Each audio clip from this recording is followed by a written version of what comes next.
Reverend Paul రాజు అయ్య గారిని దైవ సందేశం అందించడానికి ఆహ్వానిద్దాం. మరి అనేకమైన ప్రాంతాల్లో దేవుని కొరకు బహుబలంగా వాడబడుతున్న దైవజనులు, భారతదేశం తెలుగువారు ఎక్కడుంటే అక్కడ మారుమోగుతున్న ఒక అద్భుతమైన పాట వారు రాశారు. ఈ మధ్య అద్భుతంగా అది మరి ప్రచురం జరుగుతుంది. గుండె నిండా యేసు ఉంటే కన్నీళ్ళే ముత్యాలు అనే పాట అయ్యగారు రాశారు. దేవునికి స్తోత్రం. మరి అయ్యగారు మా స్నేహితులని చెప్పుకోవడానికి నేను చాలా సంతోషపడుతున్నాను. దేవునికి స్తోత్రం. ఏదో మీటింగ్కి పిలిచిన పాస్టర్ గారు అనుకుంటున్నారేమో, కాదు, ఇప్పటిది కాదు, 30 ఏళ్ల బంధం ఇది. దేవునికి స్తోత్రం. హల్లెలూయా. మరి కలిసి ట్రైనింగ్ చేశాం. మరి అయ్యగారితో ప్రతినిత్యం ఫోన్లో కాంటాక్ట్లో ఉండి మాట్లాడుకుంటూ ఉంటాం. ఈరోజు మన మధ్యకి ఒక్కరోజు కూడా ఈ సంవత్సరంలో వారికి ఖాళీ లేకుండా వాడబడుతున్నారు. హల్లెలూయా. మరొకసారి ఘనంగా చప్పట్లు కొడుతూ దైవ సందేశం అందించడానికి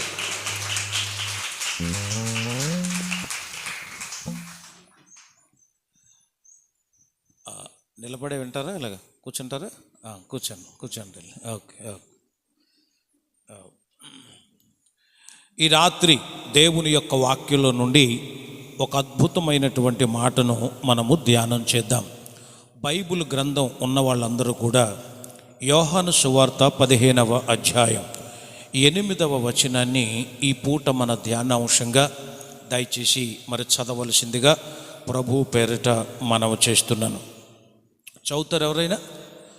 యోహాను సువార్త 15వ అధ్యాయం 8వ వచనం. 15 యోహాను సువార్త. మీరు బహుగా ఫలించుట వలన నా తండ్రి మహిమపరచబడును, ఇందువలన మీరు నా శిష్యులు అగుదురు. మరొక మాట చదువుదాం. మత్తయి సువార్త 3వ అధ్యాయం 7వ వచనం. మత్తయి సువార్త 3వ అధ్యాయం 7వ వచనంలో ఇంకొక మాట ఈ విధంగా రాయబడి ఉంది. అతడు పరిసయ్యులలోను సద్దూకయ్యులలోను అనేకులు బాప్తిసం పొందవచ్చుట చూచి, సర్ప సంతానమా, రాబోవు ఉగ్రత నుండి తప్పించుకొనుటకు మీకు బుద్ధి చెప్పినవాడు ఎవడు? మారు మనసుకు తగిన ఫలము ఫలించుడి. చాలండి. ముచ్చటగా ఇంకొక మాట కూడా చదవాలి. లూకా సువార్త 6వ అధ్యాయం 43వ వచనంలో కూడా ఒక వింతైనటువంటి మాట చక్కగా రాయబడింది. ఏ మంచి చెట్టునను పనికి మాలిన ఫలములు ఫలింపవు, పనికి మాలిన చెట్టున మంచి ఫలములు ఫలింపవు. ఈ పరిశుద్ధ వాక్కులను దేవుడు ఈ రాత్రి మనందరి వినికిడిలో ఆశీర్వదించి దీవించునుగాక. హల్లెలూయా, హల్లెలూయా. క్రీస్తునందు ప్రియాతి ప్రియమైన సోదరి సోదరులారా, ఈ రాత్రికాల సమయంలో మీ మధ్యలో నిలువబడి దేవుని యొక్క వాక్యమును ప్రకటించేటువంటి అవకాశాన్ని ఆ ప్రభువు నాకు దయచేసినందుకు మొట్టమొదటిగా నేను దేవుణ్ణి స్తుతిస్తున్నాను. అలాగే నన్నెంతో ప్రేమతో ఆహ్వానించిన మా స్నేహితులు, మరి మిత్రులు యెషయా అయ్యగారికి, వారి కుటుంబ సభ్యులకు, అలాగే మా టెక్నీషియన్కి, అంటే వీడియో షూటర్ అనమాట, ఆవిడ ఆల్ ఇన్ వన్ అనమాట అది. మరి వారికి, అలాగే మన టీం వారికి అందరికీ కూడా ప్రభు అయిన యేసుక్రీస్తు నామములో నా శుభాభివందనాలు తెలియజేస్తున్నాను.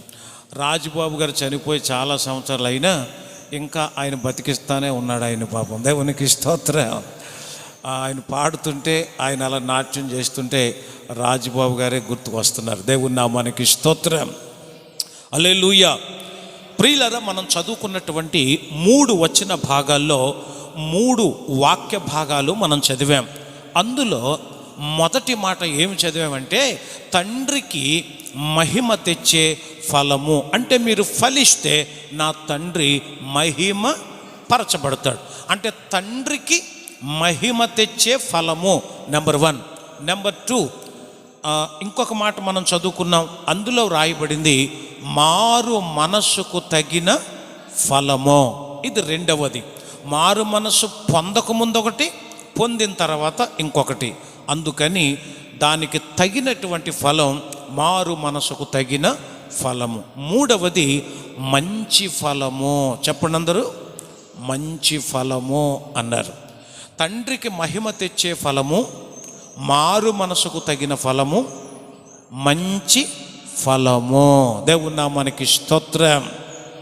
ఈ రాత్రి ఉపవాస ప్రార్థనలు ఏర్పాటు చేసుకున్న వాళ్ళు కానీ, ఉపవాసంతో ఉన్నవాళ్ళు కానీ, దేవుని యొక్క వాక్యాన్ని ఎక్కువ చదివేవాళ్ళు కానీ, ప్రార్థనలు ఎక్కువ చేసేవాళ్ళు కానీ, అందరం కోరుకునేది ఒకటే, మనందరం ఫలించాలి అని. చెప్పండి, ఏం చేయాలని? ఫలించాలి, అభివృద్ధి చెందాలి, క్షేమముగా ఉండాలి, విస్తరించాలి. ఇది ప్రతి క్రైస్తవుని యొక్క కోరిక. అందుకనే మన దేహములను ప్రాణములను ఆయాసపరుచుకొని తిండి కూడా పక్కన పెట్టి మరి ఇలాంటి ఉపవాస ప్రార్థనలు మనం ఏర్పాటు చేసుకుంటూ ఉంటాం. ఈ వాక్య భాగంలోనికి వెళ్ళే ముందు ఒక మాట చెప్పి నేను తర్వాత అంటే పాట గురించి ఒక చిన్న మాట చెప్పి ఆ తదుపరి నేను దేవుని యొక్క వాక్యంలోనికి ముందుకు వెళ్తాను. నేను ఎక్కడికి వెళ్ళినా ఈ మాట చెప్తానన్నమాట. నేను ఎవరో మీకు తెలీదు, కానీ నేను రాసిన పాట మాత్రం మీ అందరికీ తెలుసు, చాలామంది పాడుతున్నారు అనే మాట ప్రతి చోట చెప్తాను. అయితే నేను ఎవరో మీకు తెలీదు అని అనకూడదు ఇక్కడ. ఎందుకంటే ఇంతకుముందు కూడా ఒకసారి వచ్చాను నేను, తర్వాత నొలకపేటలో అక్కడికి వచ్చాను, మనం కలుసుకుంటున్నాం కాబట్టి నేను తెలుసు. కానీ ఒక పాట నేను రాశాను అంటే చాలామందికి తెలియదు. ఆ పాట ఇందాక దైవజనులు చెప్పారు, గుండె నిండా యేసు ఉంటే కన్నీళ్ళే ముత్యాలు అనే పాట. 25 సంవత్సరాల క్రితం నేను బైబిల్ కాలేజీలో ఉన్నప్పుడు ఆ పాట రాసుకున్నాను. నేను ఎక్కడికి వెళ్ళినా పాడుతూ ఉండేవాళ్ళం. నచ్చిన వాళ్ళు నచ్చినట్టుగా నేర్చుకుని పాడుతూ ఉండేవాళ్ళు. రికార్డ్ చేయాలని కానీ, యూట్యూబ్లో పెట్టాలని కానీ, సోషల్ మీడియాని ఇలా ఉపయోగించాలని కానీ అలాంటి పరిజ్ఞానం మాకు లేక, అంతకు మించిన ఆర్థిక పరమైనటువంటి కొన్ని ఇబ్బందులు ఆ పాట రికార్డ్ చేసుకోవడానికి మేము నోచుకోలేకపోయాం. అయితే 2017వ సంవత్సరంలో చార్లెస్ పి జాకబ్ గారిని మేము మీటింగ్ కోసం పిలిచాం. వాక్యం చెప్పారు. ఆ తర్వాత మా క్వైర్ వారు మీకులాగే అందరూ లైన్గా నిలబడి పాటలు పాడుతుంటే ఆయన చాలా సంతోషించారు. మరి ముఖ్యంగా ఆరాధనలో గుండె నిండా యేసు ఉంటే కన్నీళ్ళే ముత్యాలు అనే పాట ఆయనకు బాగా నచ్చేసింది. మామూలుగా కాదు, వెంటనే నన్ను దగ్గరికి పీల్చుకొని చక్కగా కౌగులించుకొని షేక్ హ్యాండ్ ఇచ్చి, అసలు ఇలాంటి పాట నేను ఎక్కడ వినలేదు, నా గుండెలకు చాలా హత్తుకుంది, నేను రోజు పాడుకోవాలి దీన్ని అని చెప్పి అక్కడ నేర్చుకొని ఆ పాటను తీసుకొని వెళ్ళి వాళ్ళ సంఘాల్లో పాడుకుంటూ ఉన్నారు. ప్రతి ఆరాధనలోనూ పాడతాడు ఆయన. ఏ కూటమైనా సరే, పుట్టినరోజు కూటమైనా, లేకపోతే ఎవరైనా చనిపోయిన కూటమైనా, పెళ్లి రోజైనా, ఏ కార్యక్రమం అయినా సరే, అన్నప్రాసన అయినా, ఏదైనా సరే ఆ పాట పాడకుండా మాత్రం ఆయన లేడు. అలాగూ దాదాపు ఒక 6-7 సంవత్సరాల పాటు ఆ పాట పాడుకుంటూ వస్తే విన్న వాళ్ళందరూ కూడా, చూసిన వాళ్ళందరూ కూడా అసలు ఆ పాట ఆయిందే అనేటువంటి భావన అందరిలోకి కలిగింది. ఆ తర్వాత నేనే దాన్ని అంత బాగా ఉపయోగించలేదేమో కానీ ఆయన బాగా ఉపయోగించి దేవుని యొక్క నామాన్ని మహిమపరిచారు. తదుపరి ఒకరోజు అటు మైలవరం వెళుతూ నా దగ్గర ఆగారు. మాది నెక్కలం గొల్లగూడెం, అంటే అడవి నెక్కలం అంటారు, నూజివీడు వెళ్ళే రోడ్లో ఉంటుంది, చాలామందికి తెలుసు. సడన్గా ఆగి, బ్రదరు ఈ పాట మేము రికార్డ్ చేయాలనుకుంటున్నాం అని అన్నారు. సరే, మీరు రికార్డ్ చేస్తే అసలు చాలా బాగుంటుంది, మంచిగా చేయండి, చేసినప్పుడు నన్ను పిలవండి, చక్కగా నేను వస్తాను, నేను కూడా ఎంజాయ్ చేస్తాను, మన ఫోటో వేస్తారు, మన పేరు వేస్తారు, అదొక ఫీల్ కదా మనకి, మన పాట కాబట్టి అన్నట్టుగా మేము అనుకున్నాం. వాళ్ళు ఏం చేశారంటే, అది ఆ స్టూడియో రికార్డింగ్ కాకుండా వాళ్ళు 2022 డిసెంబర్ 31 నైట్కి వాళ్ళ చర్చిలో, చాలా పెద్ద కాంగ్రిగేషన్ వాళ్ళది, చాలా పెద్ద ఎక్విప్మెంట్ ఉంటుంది, చాలా మంచి టెక్నీషియన్స్ ఉన్నారు, వాళ్ళకి మంచి మ్యూజిషియన్స్ ఉన్నారు. వాళ్ళందరూ కలిసి ఈ పాట పాడేసి లైవ్ షూట్ చేసి దాన్ని తెల్లారితే న్యూ ఇయర్ అనగా దాన్ని యూట్యూబ్లో అప్లోడ్ చేశారు. ఇక దాంతో అది తెలుగు ప్రపంచం అంతా కూడా బాగా వైరల్ అయిపోయింది. బాగా నేర్చేసుకున్నారు అందరూ కూడా. దాంట్లో పాలరాజు ఎవరో తెలియట్లేదు, పాట రాసిన వాళ్ళు ఎవరో తెలియదు. అంత ఆయన కూడా పాపం ఈ పాట నాదే అని ఎక్కడ రాయలేదు, వాళ్ళు కూడా అలా రాయలేదు, కానీ పాడేసి అలా పెట్టారు. తర్వాత 2024లో అంటే ఈ సంవత్సరంలో ఎక్కడికి వెళ్ళినా ఈ పాట ప్రతి ఆరాధనలోనూ వినబడుతుంది. ప్రతి వాళ్ళు ఇది పాడుతున్నారు. ఈ పాట ఎవరిది అనే ఒక చర్చ మొదలైంది. హైదరాబాద్ నుంచి డాక్టర్ పి సతీష్ కుమార్ గారు, ఆయన కూడా ఫోన్ చేసి జాకోబాయి గారిని అడిగారట ఈ పాట ఎవరిది అని. నాకు ఆ విషయం ఆయనే చెప్పారు. అయితే కాదు, ఇలాగా అడవి నెక్కలలో ఒక పాస్టర్ గారు ఉంటారు, ఆయింది పాట అని చెప్పారట. ఆ తర్వాత ఇంకా పెద్ద పెద్ద వాళ్ళందరూ చాలామంది అడిగారు. ఆ సందర్భంలో యషియా గారు నేను కూడా మాట్లాడుకుంటూ అయ్యగారు ల్యాంప్ మినిస్ట్రీస్ అని ఒక ఆయన ఇది ఎవరైతే పాటలు రాశారో ఆ రాసిన వాళ్ళను కనుగొని చక్కగా ఇంటర్వ్యూ చేసి యూట్యూబ్లో దాన్ని ఓపెన్ చేసి చూశాను.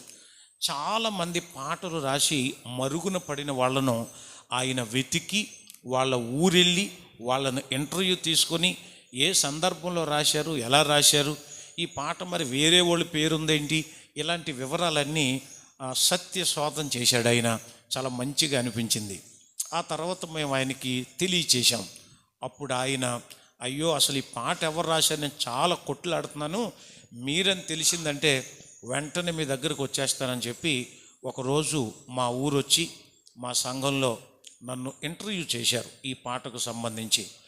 ఇవన్నీ ల్యాంప్ మినిస్ట్రీస్ అనే యూట్యూబ్ ఛానల్లో నా ఇంటర్వ్యూ ఉందన్నమాట. ఈ పాటకు సంబంధించిన అన్ని వివరాలు మేము అందులో చెప్పడం జరిగింది. ఇక ఇదే చెప్పి నేను సమయాన్ని వృధా చేయదలుచుకోలేదు. పాటకు సంబంధించిన విషయం అదన్నమాట. ఆ తర్వాత వాళ్ళు కూడా నన్ను వాళ్ళ మందిరానికి పిలిచారు, చక్కగా మంచిగా గౌరవించారు. ఆ తర్వాత మంచి బహుమతి కూడా నాకు ఇచ్చారు. చాలా సంతోషంగా వాళ్ళందరూ చాలా మెచ్చుకున్నారు. మెచ్చుకుని అది మీ ఫోటో పెట్టలేకపోయాం, దయచేసి మీ ఫోటో పంపించండి, మీ పేరు రాస్తాం, అలా చేస్తాం, ఇలా చేస్తాం అని అన్నారు. చాలా మంచి బహుమతి ఇచ్చారు. దేవుని నేను చాలా స్తుతించాను. దేవునికి స్తోత్రం కలుగునుగాక. హల్లెలూయా. ఆ తర్వాత మేమందరం ఏమనుకున్నామంటే ఒరిజినల్గా ఈ పాట ఒరిజినల్గా ఎలా ఉందో అలా పాడాలి, ఎలాగుందో అలాగ సమాజానికి తెలియచేయాలి. ఎందుకంటే నా అంతరంగంలో నేను రాసుకున్న సందర్భం, ఆ రాగం, ఆ పద్ధతి అదంతా కూడా జనాలు బాగా పాడుకోవాలి, దేవుని మహిమపరచాలని మేము అనుకున్నాం.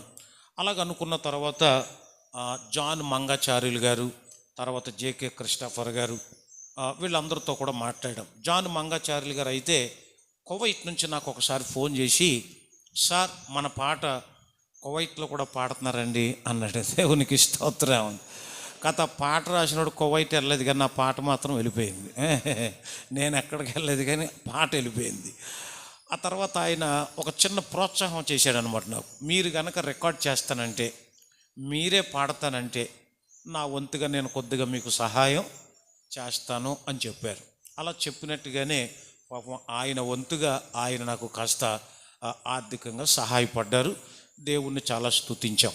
ఆ తర్వాత జేకే క్రిస్టఫర్ గారితో మాట్లాడుకుని చక్కగా మ్యూజిక్ చేసి ఆగస్టు 15వ తారీఖున అది మా సంఘంలో మేము దాన్ని రిలీజ్ చేసి యూట్యూబ్లో పెట్టామన్నమాట.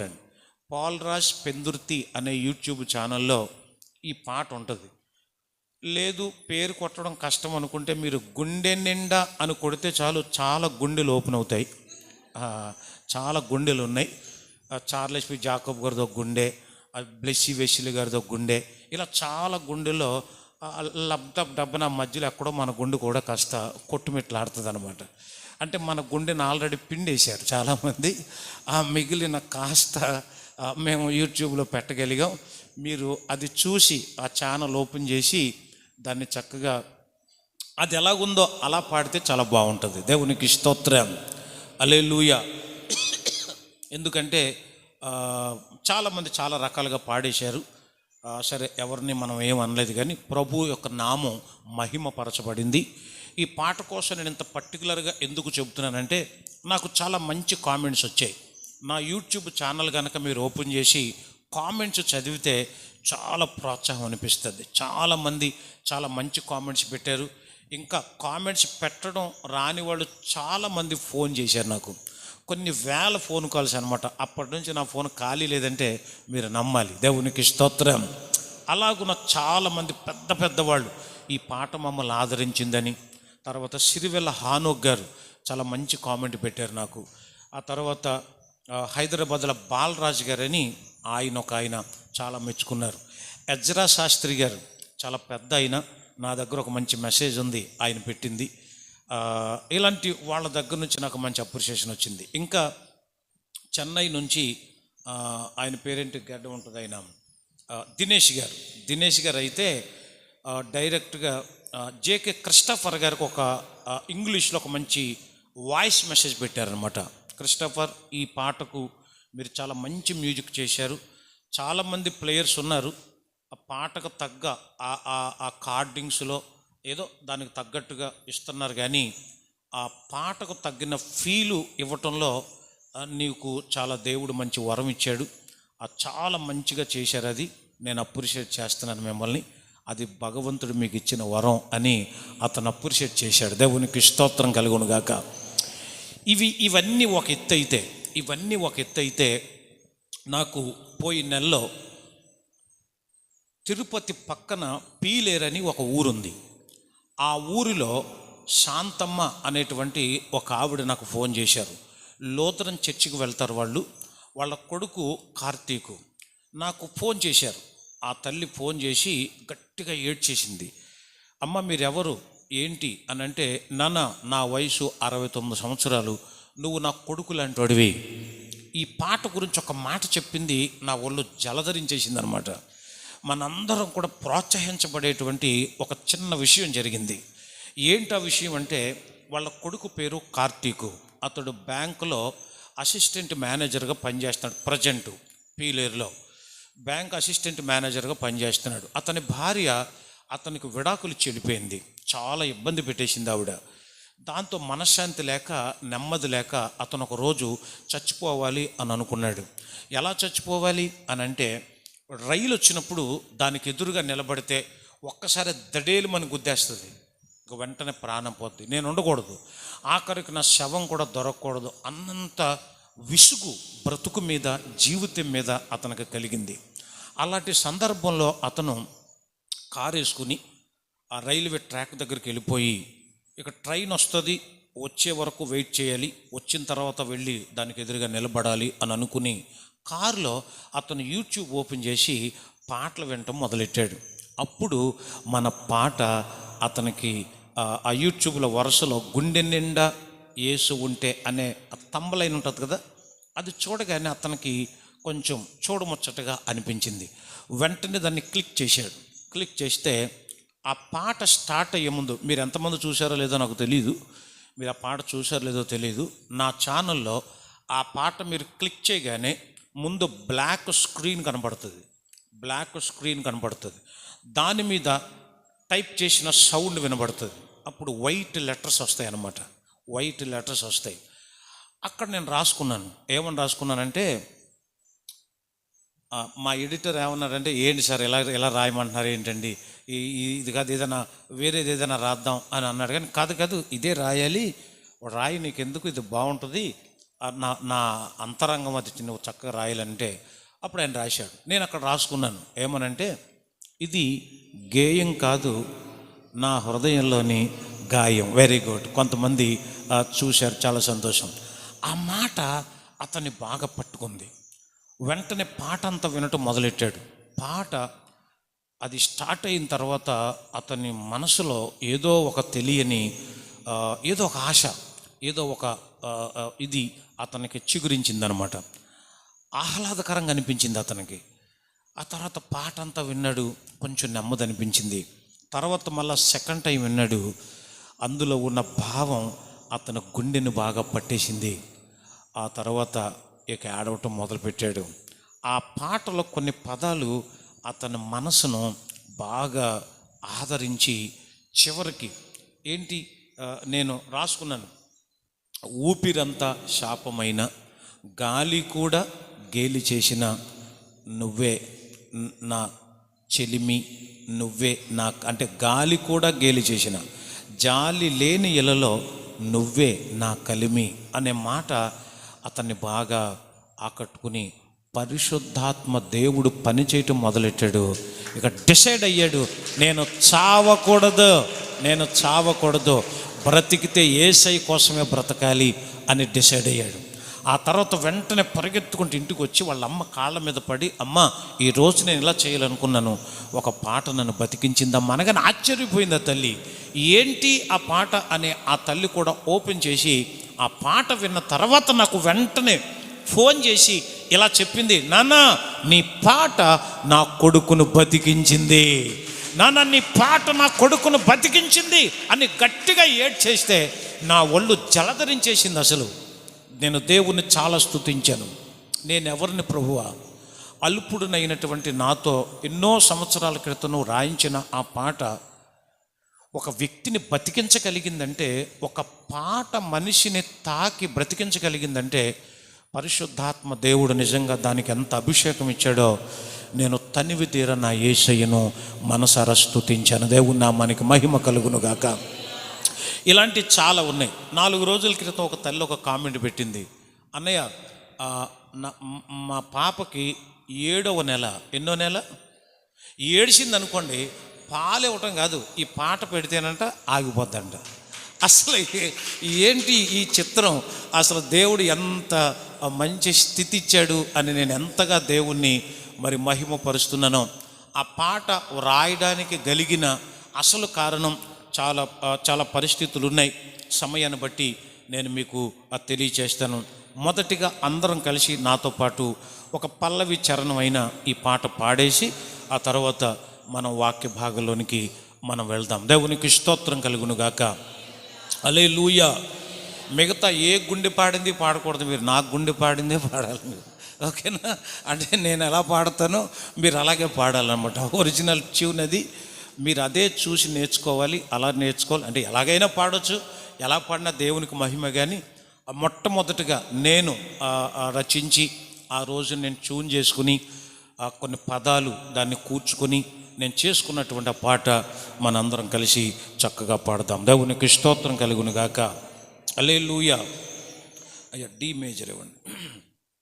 హల్లెలూయా, హల్లెలూయా, హల్లెలూయా. హల్లెలూయా, హల్లెలూయా,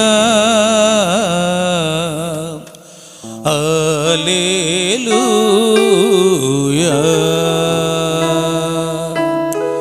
హల్లెలూయా, హల్లెలూయా,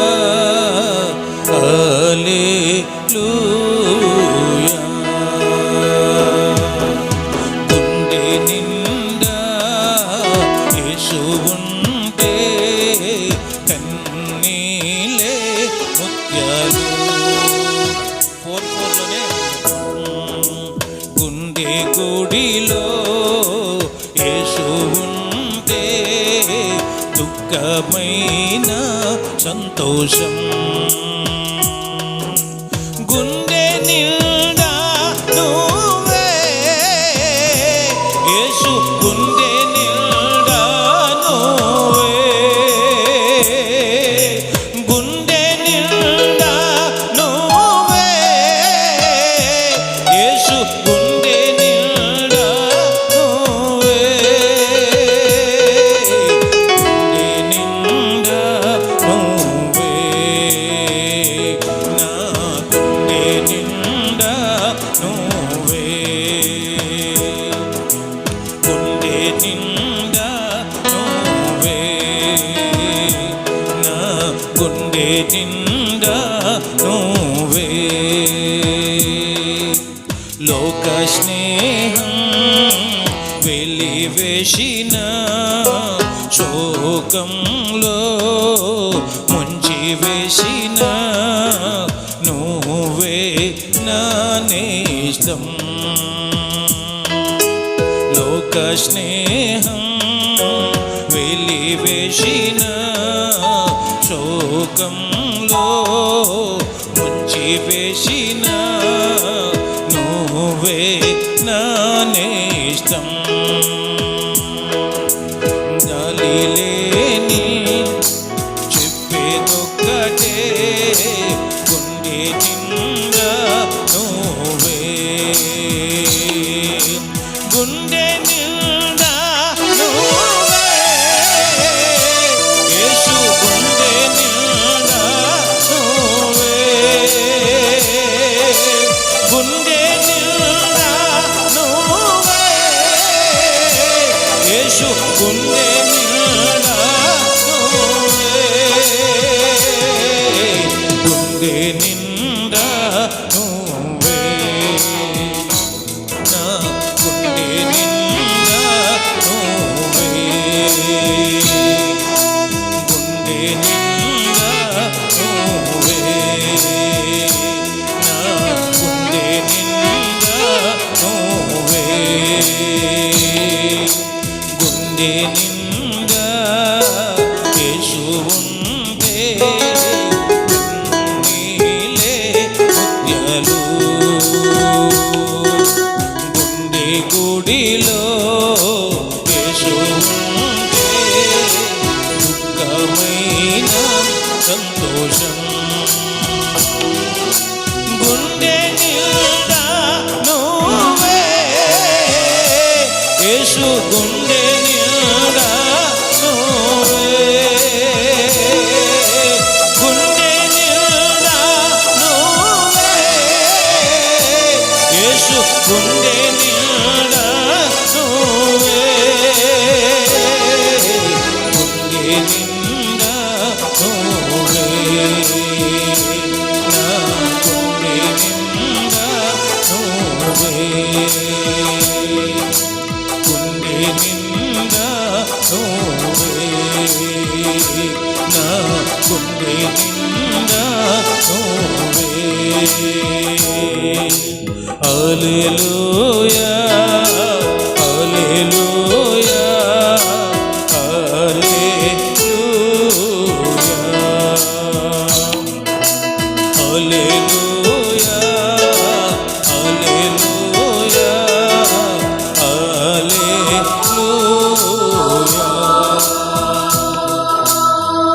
హల్లెలూయా, హల్లెలూయా. దేవుడు చాలా అద్భుతమైనటువంటి పాట మరి నాకు ఇచ్చారు. అది దాని యొక్క ఫలితాన్ని ఇప్పుడు నేను అనుభవిస్తున్నాను అనమాట. దేవునికి స్తోత్రం కలుగును గాక. కాబట్టి మీరు కూడా ఈ పాటను మరి అందరికీ చక్కగా పరిచయం చేసి నిరాశ నిస్పృహలో ఉన్నవారికి, కొంచెం ఇబ్బందుల్లో ఉన్నవారికి ఈ పాట చాలా ఆదరణ అనిపిస్తుంది. రాసింది నేనే, పాడింది నేనే, కానీ నేను వింటుంటే నాకే మరలా కొత్తగా అనిపిస్తుంది. ప్రతిరోజు ఉదయాన్నే ఈ పాట పెట్టుకొని నేను ఒకసారి విన్న తర్వాత మిగతా కార్యక్రమాలు చూస్తూ ఉంటాను, మిగతా కార్యక్రమాలకు వెళుతూ ఉంటాను. అలాంటి మంచి పాట కాబట్టి, ముఖ్యంగా కొంతమందిని బతికించింది కాబట్టి ఈ పాట మీరందరూ కూడా తప్పకుండా ఆదరించాలని ప్రభువు పేరిట నేను మనవి చేస్తున్నాను. చిన్న ప్రార్థన చేసుకుని వాక్య భాగంలోనికి మనము ఉపక్రమిద్దాం. ప్రేమ కలిగిన మా ప్రియ పరలోకపు తండ్రి, మీ పరిశుద్ధమైన ఘనమైన నామమునకు వందనాలు స్తోత్రాలు చెల్లిస్తున్నాం. ఇంతవరకు ప్రభు చక్కటి ఆరాధన, పాటలు, అలాగేనైనా మరి పాటను కూర్చున్న కొన్ని విషయాలు మేము తెలుసుకున్నాం. ఈ సమయమందు నీ వాక్యం కొరక ఎదురు చూస్తున్నాం. 3 రోజుల పాటు జరుగుతున్న ఈ కూటాలలో 2వ రోజు మీ దీన సేవకుడైన నాకు ఇచ్చిన ఈ అవకాశం కొరకై స్తోత్రాలు ప్రభు. నేర్చుకుంటున్న ప్రతి మాటను ప్రభు ఈ రాత్రి ఒక వినూత్నమైనటువంటి పద్ధతిలో మేమందరం గ్రహించుటకు మీరు సహాయం చేయండి. మేమందరం చక్కగా నేర్చుకున్నటకు మీరు సహాయం చేసి మహిమ ఘనత ప్రభావాలు పొందమని, ఉపవాస ప్రార్థనలు ఏ ఉద్దేశంతో ఏర్పాటు చేస్తున్నామో, ఏ అభివృద్ధి కొరకు, ఏ ఫలింపు కొరకు, ఏ క్షేమం కొరకు మేమందరం ఇక్కడ కూడుకున్నామో అది ఖచ్చితంగా ఈ సందేశము ద్వారా బిడ్డలందరూ కూడా ఆత్మీయంగా ఉజ్జీవింపబడటానికి సహాయం చేయండి.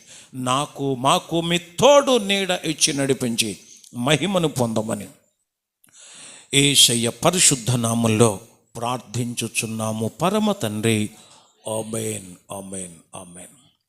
క్రీస్తునందు ప్రియాతి ప్రియమైన సోదరి సోదరులారా, మనము 3 వాక్య భాగాలు చదివాం. మీరందరూ కూడా నోట్ చేశారు.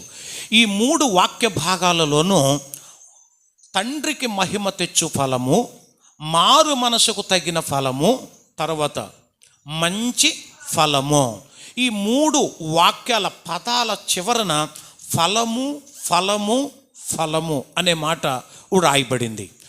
ఎవరు ఫలిస్తారు, ఎలా ఫలిస్తారు, ఎప్పుడు ఫలిస్తారు, ఎవరిని ఫలించమన్నాడు దేవుడు? స్త్రీలను ఫలించమన్నాడా? పురుషులను ఫలించమన్నాడా? పిల్లలను ఫలించమన్నాడా?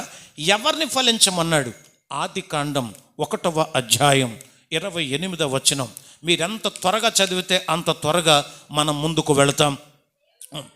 దేవుడు వారిని ఆశీర్వదించి ఎలాగంటే, మీరు ఫలించండి, అభివృద్ధి పొందండి, విస్తరించండి, భూమిని నిండించండి, దానిని లోబరుచుకోండి. ఇది యేసయ్య చెప్పాడు.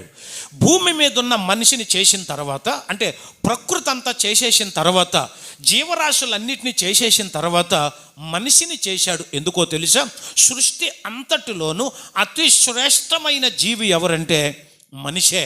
అందుకనే దేవుడు తన పోలిక చొప్పున తన స్వరూపం అందు చేసుకున్నాను అని చెప్పాడు. తన ఊపిరి ఊదాడు. ఈ భూమి మీద ఉన్నవన్నీ మీరు లోబరుచుకోవాలి. భూమిని మనుషులతో నింపేయండి, వృద్ధి చెయ్యండి, మీరు ఫలించాలి. నువ్వు ఫలిస్తే ఒక తండ్రిగా, ఒక సృష్టికర్తగా నేను చూసి ఆనందించాలి, నేను పొంగిపోవాలి. అది తండ్రి యొక్క కోరిక. అలా చెప్పాడు దేవుడు. అయితే ఆదాము తండ్రి చెప్పినట్లుగా ఫలించలేదు. తండ్రి మాటను జవదాటాడు. ఆజ్ఞాతిక్రమమే పాపము అన్నట్టుగా అతడు పాపం చేశాడు. పాపం చేసి దేవుడు అనుగ్రహించే మహిమకు పూర్తిగా దూరం అయిపోయాడు. యేసయ్య చాలా బాధపడ్డాడు. మనిషిని చేసినందుకు దేవుడు సంతాపపడ్డాడు. ఆ తర్వాత ఆదాము ఫెయిల్ అయ్యాడని, ఆ తర్వాత ఇదే మాట, ఇదే వచనం ఇలాగే ఆదాముకు చెప్పినట్లుగా మరొక వ్యక్తికి కూడా దేవుడు చెప్పాడు. ఎవరితో చెప్పాడు? ఎవరితో చెప్పాడు? చెప్పాలి. ఎవరితో చెప్పాడు? ఇదే మాట ఇంకొక వ్యక్తితో చెప్పాడు దేవుడు. ఎందుకంటే ఆదాము ఫలించలేదు, కనీసం ఇతనైనా ఫలిస్తాడేమో అని అనుకున్నాడు. చూడండి, టైం వేస్ట్ చేయొద్దు మనం. ఆదికాండం 9వ అధ్యాయం 1వ వచనం. మరియు దేవుడు నోవాహుతో అతని కుమారులతో ఇలా చెప్పాడు, ఆశీర్వదించి, మీరు ఫలించి అభివృద్ధి పొంది భూమిని నింపేయండి అన్నాడు. దేవునికి స్తోత్రం. ఆదాముతో చెప్పాడు, ఫెయిల్ అయ్యాడు అతను, దేవుడు చెప్పినట్టు చేయలేదు. ఇప్పుడు నోవాహుతో చెప్పాడు. మరి నోవాహు దేవుడు చెప్పినట్లు తండ్రికి మహిమ వచ్చేటట్టు ఫలించాడంటారా? చెప్పాలి. ఫలించాడంటారా? ఫలించాడా ఫలించలేదా? చెప్పాలి. ఫలించాడా ఫలించలేదా? ఇప్పుడు చూడండి, ఆదికాండం 9వ అధ్యాయం 20-21 వచనాలు. త్వరగా మనం రావలపిండి ఎక్స్ప్రెస్లాగా వెళ్ళిపోవాలంతే. మత్తుడై తన గుడారములో వస్త్రహీనుడిగా కనబడ్డాడట. వస్త్రహీనుడిగా ఉండిను అనే మాట అక్కడ రాయబడింది. ఇప్పుడు మీలో చాలామంది నోవాహు తండ్రి చెప్పినట్లుగా ఫలించాడు అని అన్నారు, కొంతమంది వృద్ధి చెందాడు అని అన్నారు. ఏ తండ్రి అయినా కొడుకు తాగేసి ఒంటి మీద వస్త్రాన్ని పీకేసుకుని బోసుతో ఉంటే వస్త్రహీనుడనే మాట రాశారు బైబిల్లో కదా. అలాంటి కొడుకుని చూసి తండ్రి, నా నాయనే, నా బంగారు తండ్రి, బట్టలు బలి తీసేసావురా, బలి తాగేసావురా నువ్వు, అరే నిన్ను చూస్తే నాకు చాలా ఆనందంగా ఉందిరా. ఏ తండ్రిని అంటాడమ్మా? మరి తండ్రి అయిన దేవుడు అంటాడా? అనలేదు. అంటే ఆదాము మోసం చేసినట్టే నోవహు కూడా చేసేసాడు. తండ్రి చాలా బాధపడ్డాడు. మామూలు బాధ కాదు, భూమి మీద నరుణ్ణి చేసినందుకు సంతాపం అనే మాట బైబిల్లో రాశాడు దేవుడు. సంతాపపడ్డాడు. అరే అని. మనుషులు ఫలించటలేదు. ఎందుకు ఫలించటలేదు? దేవుడు వెతికాడండి. భూమి మీద నాకు అనుకూలంగా ఫలించాలి. అది ఫలించటం అంటే ఊరికనే ఫలించడం కాదు, తండ్రికి మహిమ తెచ్చే ఫలము ఫలించాలి. అలాగూ ఎవరు ఫలించారు, ఎవరు ఫలిస్తారు అని చూడగా మొత్తానికి దొరికాడంటారా? ఎవరన్నా దొరికాడంటారా? దేవుడు ఇక్కడున్న నిన్ను నన్ను అందరినీ ఫలించమన్నాడు. దేవునికి స్తోత్రం. ఈ సిచ్యువేషన్ని ఒక పాట రూపంలో నిక్షిప్తం చేశాడు ఒక ఆయన, ఏఆర్ స్టీవెన్స్ అన్నగారని. దేవుడు మనుషులను ఎలాగూ ఫలించమంటున్నాడో, ఎలాగూ ఉండమంటున్నాడో చక్కగా రాశాడు ఆయన. మీరు కూడా చాలాసార్లు పాడతారు. ఏంటో తెలుసా? ఫలములనాశించిన పరలోక తండ్రి తేరి చూచుచున్నాడు నీ వైపు. ఈయన ఏమయ్యారు? అమ్మ, ఆయన ఏమయ్యారు? ఫలములనాశించిన పరలోక తండ్రి తేరి చూచుచున్నాడు నీ వైపు. ఫలములనాశించిన పరలోక తండ్రి తేరి చూచుచున్నాడు నీ వైపు. ప్రేమతో నిన్ను పెంచిన ప్రియ తోటమాలి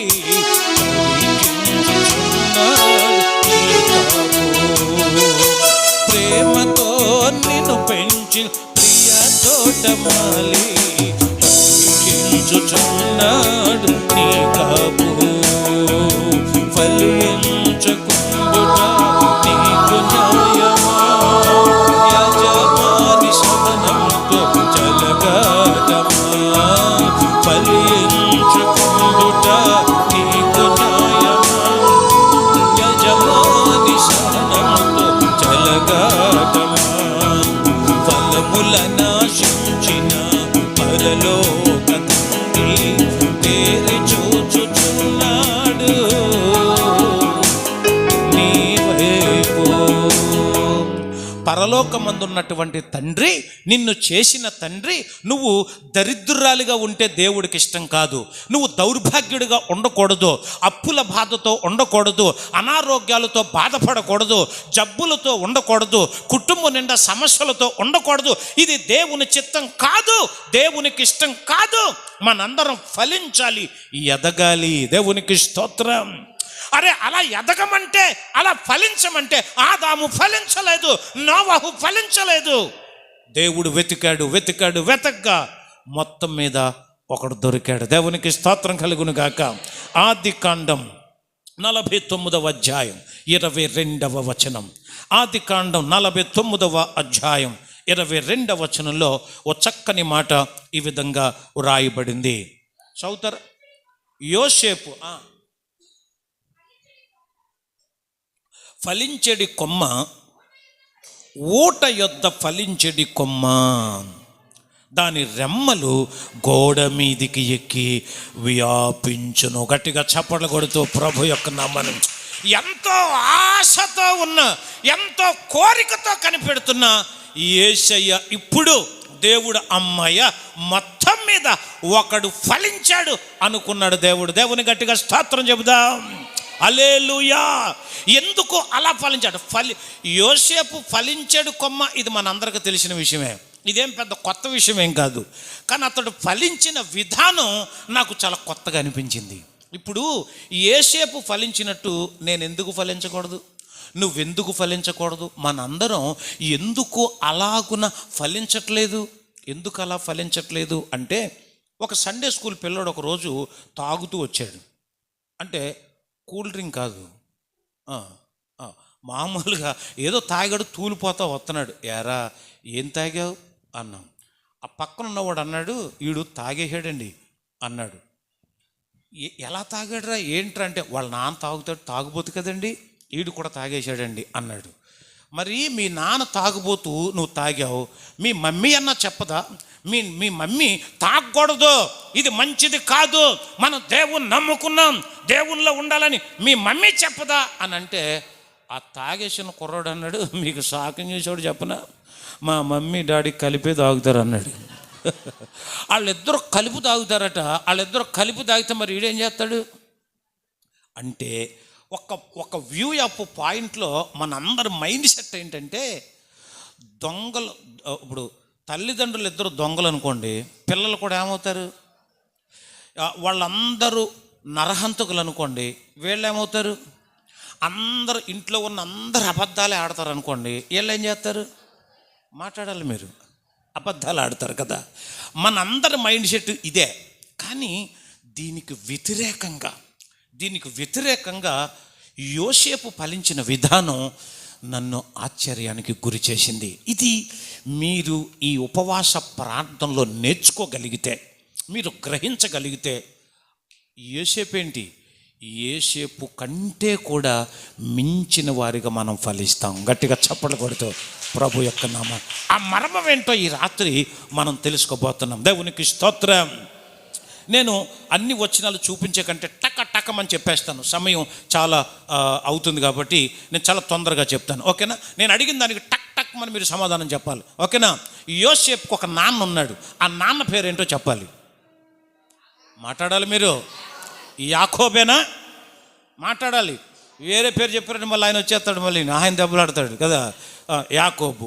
ఈ యాకోబు గురించి బైబిల్లో రాయబడింది, యెహోవా దేవుడు అడిగాడు అతన్ని, నీ పేరేమి అని. ఎందుకు అడిగాడు అంటే, దేవుడికి తెలీదా?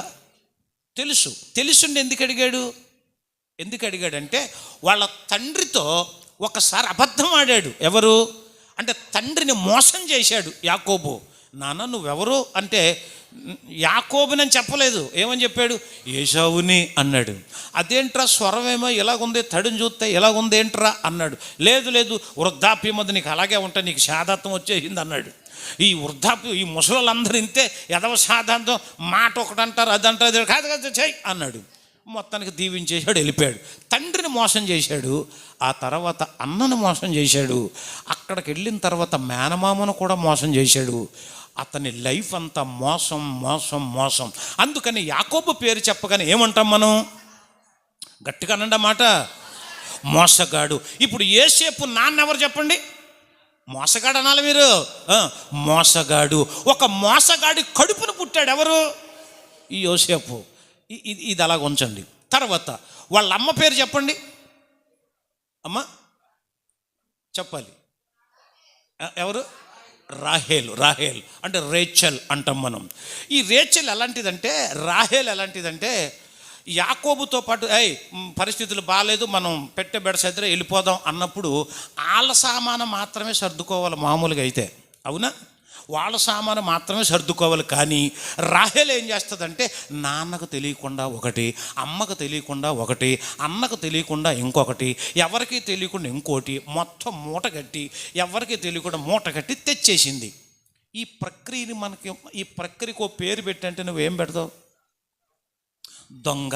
అది ఎగ్జాక్ట్లీ. అంటే యోసేపు వాళ్ళ అమ్మ ఎవరన్నమాట? దొంగది అనాలి మీరు. ఏంటి? దొంగది అనాలి. అంటే ఒక దొంగ దాని కడుపును పుట్టాడు. ఎవరు? అయ్యో. నాన్న చూస్తే మోసగాడు, అమ్మ చూస్తే దొంగది కదా. అందుకనే ఆడపడుచులే నమ్మకూడదంటారు. ఖాళీ సంచులతో వస్తారు, సంచుల నిండా కూరుకుని వెళ్ళిపోతారు కదా.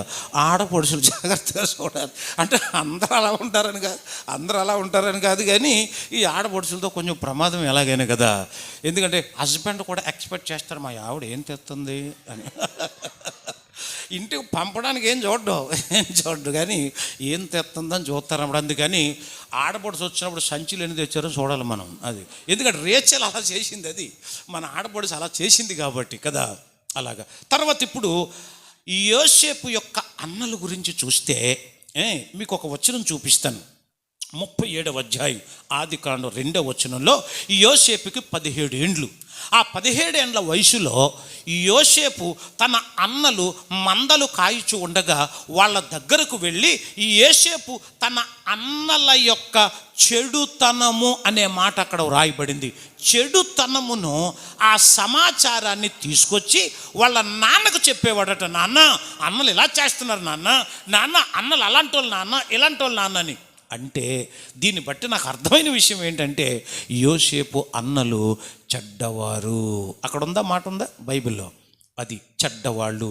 ఇప్పుడు 3 వరుసగా చెప్పాలి, మీరు 3 వరుసగా చెప్పాలి, చాలా బాగుంటుంది. ఎలాగంటే యోసేపు నాన్నెవరు? ఎగ్జాక్ట్లీ. యోసేపు అమ్మెవరు? యోసేపు అన్నలెవరు? చెడ్డవారు. అంటే ఇంట్లో పరిస్థితి ఏమీ బాలేదు. ఎవరికి? యోసేపుకి బాలేదు. ఒక పాపని, ఏమ్మా ఏంటి ఫెయిల్ అయిపోయావే 10th క్లాసు అని అంటే, నేనే కదా, మా స్కూల్ అందరూ ఫెయిల్ అయిపోయారు అంది. అందరూ కూడా నీకు ఎందుకు, అసలు నువ్వు ఎందుకు ఫెయిల్ అయ్యావు అది చెప్పట్లా.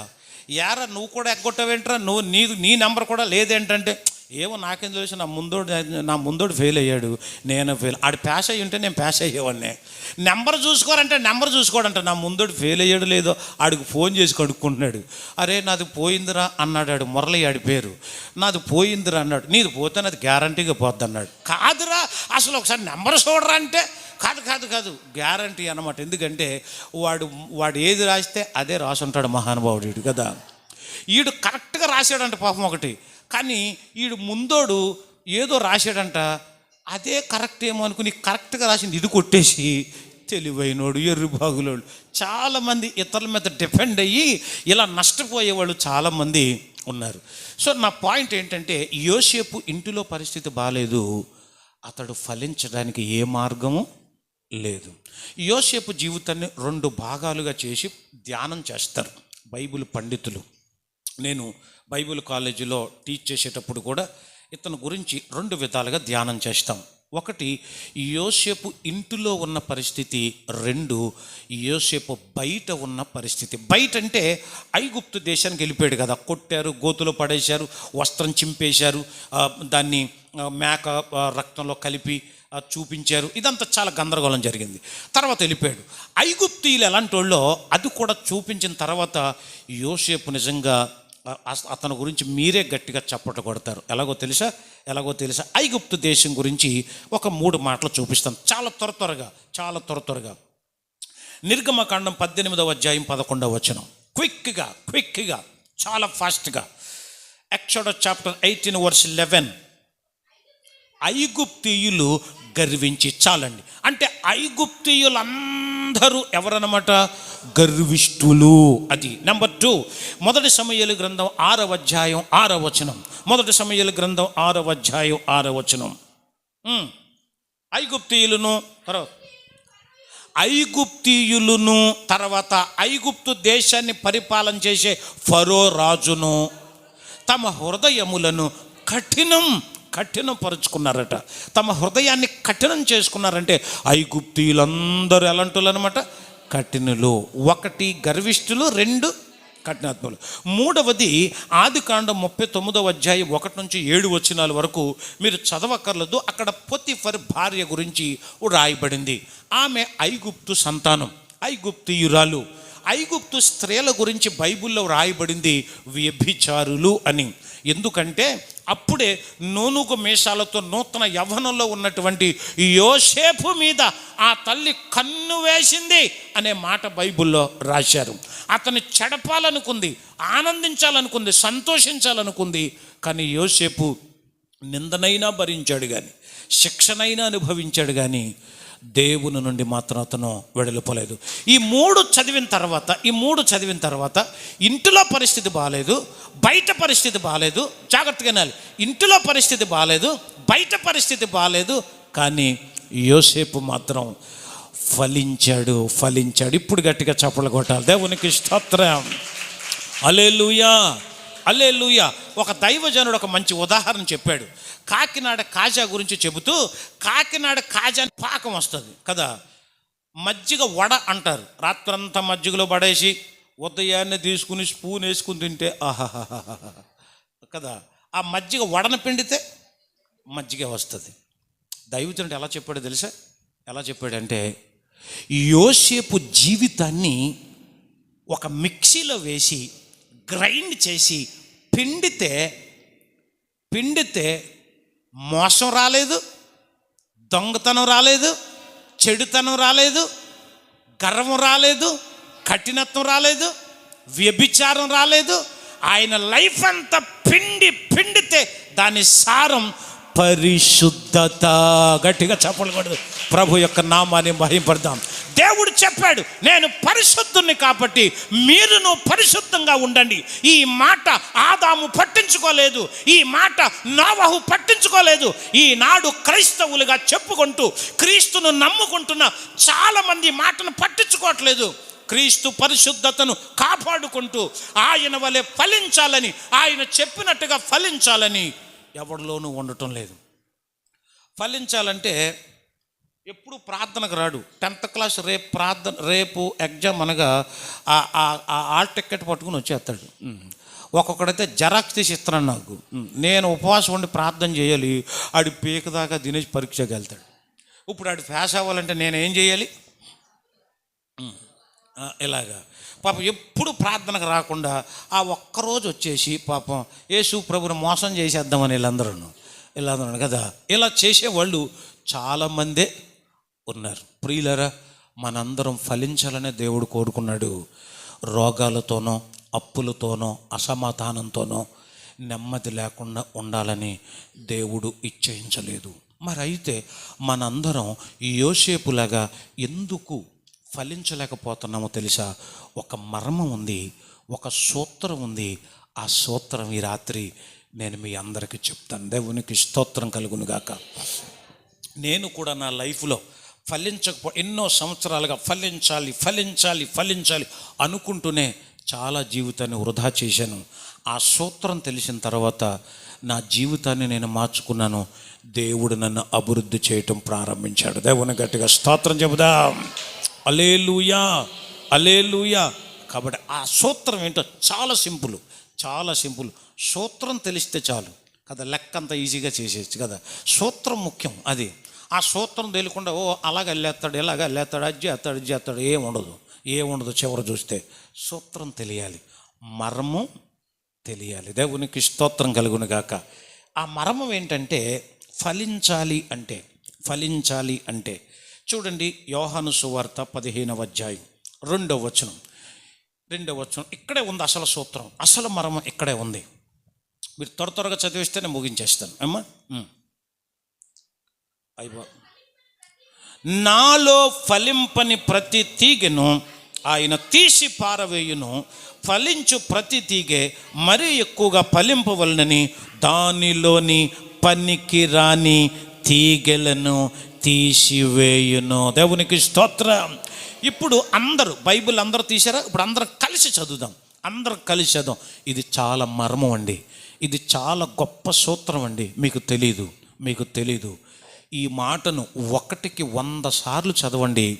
ఈ భావం గనక మీ అంతరంగ హృదయములో, అంతరంగంలో కనుక ఫలిస్తే యోసేపు కాదు, యోసేపు తండ్రి కంటే, యోసేపు తాతలాగా, యోసేపు కంటే బాగా ఫలిస్తారు. మీరు నమ్మిన వారందరూ హల్లెలూయా.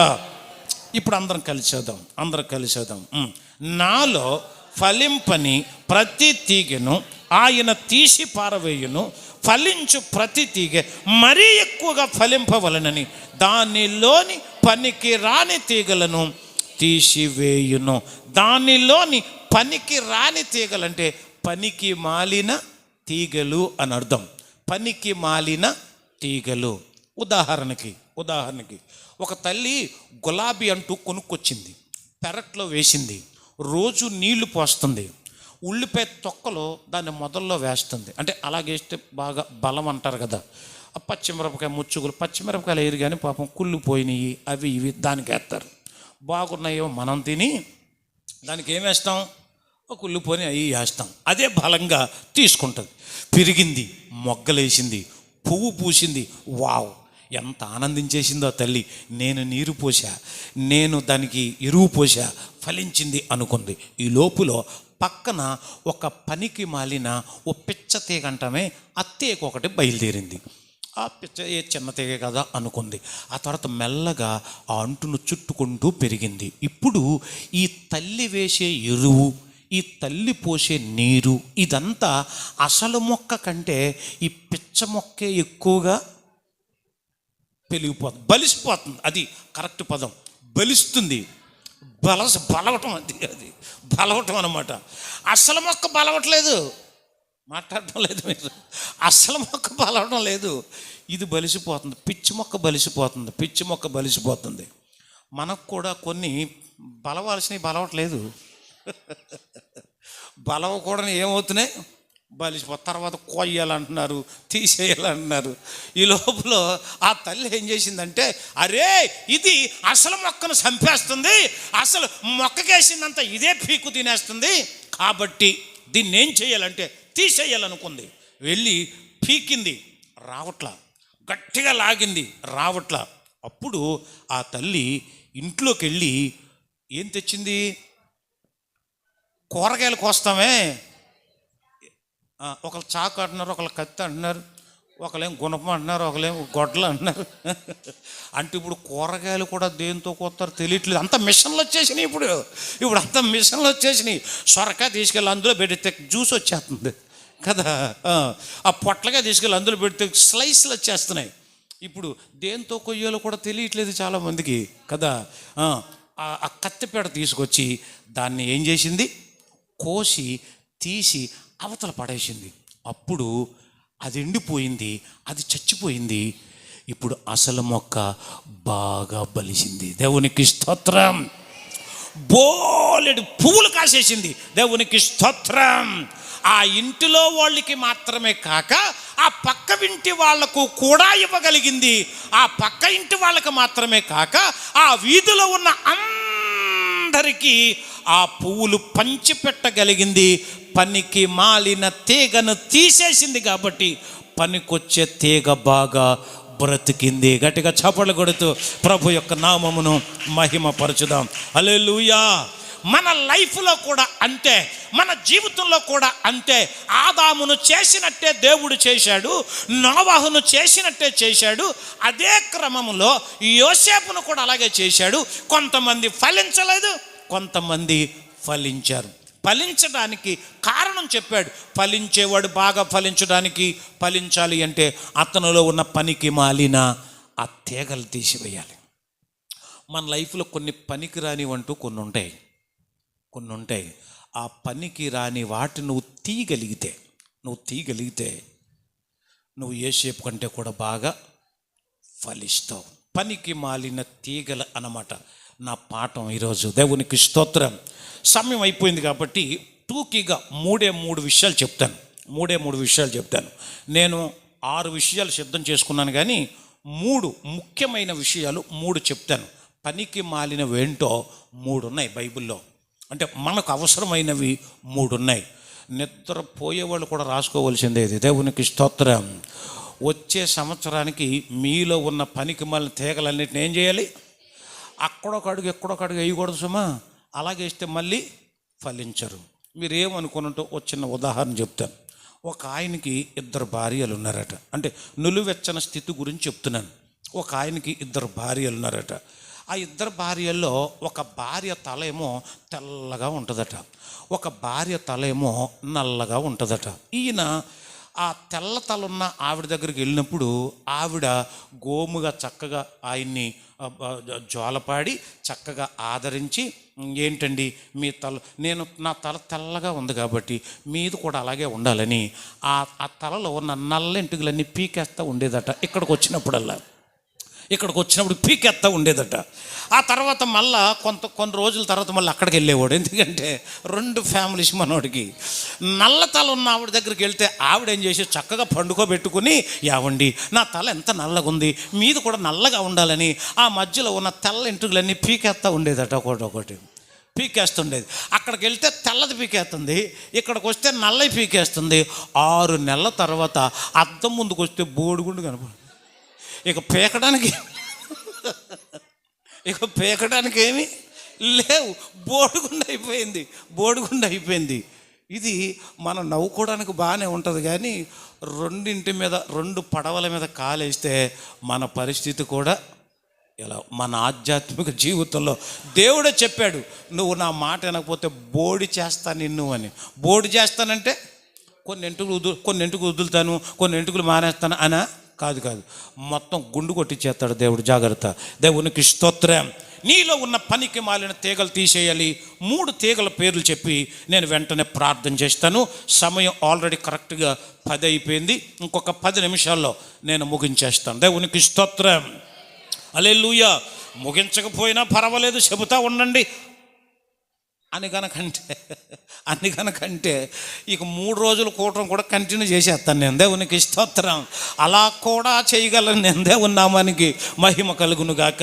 మొట్టమొదటి పనికి మాలిన తీగ ద్వితీయోపదేశకాండం 13వ అధ్యాయం 13వ వచనం. టక్ మని చదివేయాలి మీరు. 13వ అధ్యాయం 13వ వచనం. అయ్యో, పనికి మాలిన కొందరు మనుష్యులు నీ మధ్యన లేచి మీరు ఎరుగని ఇతర దేవతలను పూజింతము రండని తమ పుర నివాసులను ప్రేరేపించిరని నీవు వినిన ఎడల నీవు ఆ సంగతులను శోధించి పరీక్షించి బాగుగా విచారించవలెను. ఇది దేవుడైన యెహోవా ద్వితీయోపదేశ కాండం అంటే గతంలో చెప్పిన విషయాలను మరలా ఒకసారి దేవుడు వాళ్ళతో చెబుతున్నాడు. జాగ్రత్తగా వినండి. మీలో కొందరు పనికి మాలిన వాళ్ళు ఉన్నారు.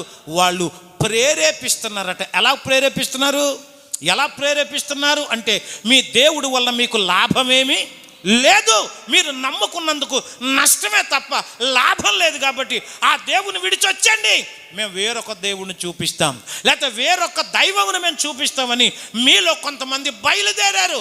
అలాంటి వాళ్ళు ఉన్నారనే సంగతి నువ్వు వినినప్పుడు అలాంటి పిచ్చి ప్రేరణ ఏదైనా కలిగినప్పుడు, ఉదాహరణకు బెత్లెహేము అనబడిన రొట్టెల గృహం లాంటి ఇల్లును వదిలి కరువు వచ్చిందని, ఇబ్బంది వచ్చిందని నయోమి తన భర్తను తన పిల్లలను తీసుకొని ఎక్కడికి వచ్చేసింది?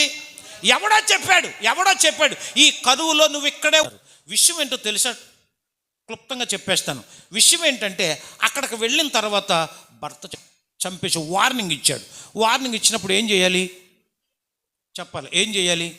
వెంటనే అప్రమత్తమై చక్కగా చేయాలి, అంతే కదా. ఏమవుద్ది అనుకుంటే వెనక్కి తిరగకుండా అలాగే ఉంది. మరొక 10 ఏళ్లలో వాళ్ళిద్దరిని కూడా దేవుడు తీసేశాడు. యూద ఆచారం ప్రకారం స్త్రీకి శిరోజాలు ఆస్తితో సమానం. వాళ్ళకి ఈ శిరోజాలు యూద స్త్రీలకు ఎస్పెషల్లీ నియమం. ఇప్పుడు నయోమి భర్త చచ్చిపోయాడు కాబట్టి నయోమికి ఏం కొట్టించాలి? మాట్లాడడం లేదు మీరు. గుండు కొట్టించాలి. పిచ్చి ప్రేరేపణ అంటే పిచ్చి ప్రేరణ అంటాం దాన్ని. అక్కడ రాశాడు పిచ్చి పనికి మాలిన ప్రేరణ విని ఆ తల్లి వెళ్ళింది కాబట్టి దేవుడు ఏం చేశాడు? బోడిచాను అని అంది. నన్ను మారా అని చెప్పుద్ది కదా తల్లి, చెప్పుద్ది కదా, నన్ను నయోమని పిలవద్దు మారా అని పిలవండి అని అంది. ఆ తల్లి అంది. ఆ తల్లి ఊర్లోకి వస్తుంటే అందరూ చూస్తున్నారట. వాళ్ళ ఊరోళ్ళు అందరూ కూడా, అరే ఏంటో గుండు వస్తుంది ఏంటరా మన ఊరు అంటే ఒక గుండు కనపడింది. ఆ గుండు కనపడితే అరే గుండు వస్తుంది ఏంటరా, గుండు ఎవరిద్దరా ఈ గుండు అని చూశారట. ఆ దూరాన్ని ఎవరో పాపం పెద్ద ఆయన అన్నాడు, నయోమిలాగా ఉందండే అన్నాడు ఒక ఆయన. ఈ లోపల మరి వెనకాల ఇంకో గుండు వస్తుంది ఏంట్రా, మళ్ళీ రూతమ్మ కూడా గుండుతో వచ్చింది మళ్ళీ అక్కడికి. అంటే జాగ్రత్త. దేవుని విడిచి పనికి మాలిన ప్రేరణ, పిచ్చి ప్రేరణ కనుక అనుసరిస్తే మన లైఫ్ కూడా ఏమైపోద్ది? బోడి అయిపోద్ది. జాగ్రత్త. దేవుణ్ణి విడిచిపెట్టకూడదు. ఏదైనా పిచ్చి ఏమంటుందని ప్రేరణ అన్నాడు కదా బైబిల్లో. ఆ వచనంలో మీలో కొంతమంది పనికి మాలిన వాళ్ళు మీరు ఎరుగని ప్రేరేపించిరి. పనికి మాలిన ప్రేరేపణ అనే పనికి మాలిన తీగ ఇది. దేవుని నామానికి స్తోత్రం. ఇలాగెవడైనా ప్రేరేపిస్తే వాడి ప్రేరేపణను మీరు పట్టించుకోకూడదు. మా ఊర్లో ఒకడు అప్పులు తీరిపోవాలంటే నేను ఏం చెయ్యాలి ఒక క్వశ్చన్ అడిగి, మా ఊర్లో ఆడుకున్న అప్పులు ఇంకెవడికి లేవు. ఊరు మొత్తం మీద ఎక్కువ అప్పులు చేశాడు. ఇల్లు అడట. నిజమా? అవును. మొత్తం తీరిపోతే నువ్వు కొని చూడు, రంగురంగులు ఉంగరం ఆర్డర్ ఇస్తే చాలు వచ్చేద్దని టీవీలో వస్తే పాపం మొత్తం 6 8 ఉంగరాలు కొనుక్కొచ్చాడు. కొనుక్కొచ్చి అందరూ ధరించేసి అందరితో చెప్తున్నాడు, ఇంకొక 6 నెలల్లో మేము ధనవంతులం అయిపోతున్నాం, అప్పులన్నీ తీరిపోతున్నాయి అని చెప్పుకుంటున్నాడు. అందరూ మా ఊరిలో అదే ఇంట్లో అద్దుకుంటున్నాడు. ఒకరోజు ఆ ఇల్లు కొనుక్కున్నవాడు అద్దె కట్టవే అన్నాడు. అవి బాబు బతిములు ఆడుతున్నాడు. ఏంట్రా మా ఊరోళ్ళు అంటున్నారు, ఆడింటికి వచ్చి ఆడి బెదిరిస్తావు, ఆ ఇల్లు ఆడిదంటే ఎవడు చెప్పాడురా నీకు? ఆడి ఇల్లు అని ఎవడు చెప్పాడురా? 6 నెలల క్రితం వాడు ఏం చేశాడు? అదేంట్రా ఉంగరాలు కొన్నా కదా? ఉంగరాలు బాగానే కొన్నాను కానీ నా పని బొంగరం అయిపోయింది అన్నాడు. ఉంగరాలు కొన్నంత మాత్రం వాడికి ఏమీ జరగలేదు. కారణం ఏంటో తెలుసా? పనికి మాలి డల్ అవ్వకూడదు, మరలా నన్ను తిట్టుకోకూడదు మీరెవరు. దేవునికి స్తోత్రం. రెండవ తీగ 2 సమూయేలు గ్రంథం 20వ అధ్యాయం 1వ వచనం. బెన్యామీనీయుడగు బక్రి కుమారుడైన షబాయను పనికి మాలిన వాడొకడు అచ్చట నుండెను. వాడు దావీదునందు మనకు స్వాస్థ్యము లేదు, యెషయ కుమారుని యందు మనకు స్వాస్థ్యము ఎంత మాత్రమును లేదు. ఇశ్రాయేలు వారిలారా మీరందరూ మీ గుడారములకు పొండని బాకా ఊది మరి వాడు ప్రకటన చేశాడట. షబ అనేటువంటి ఒక బిక్రీ కుమారుడైన షబ అతని పేరు.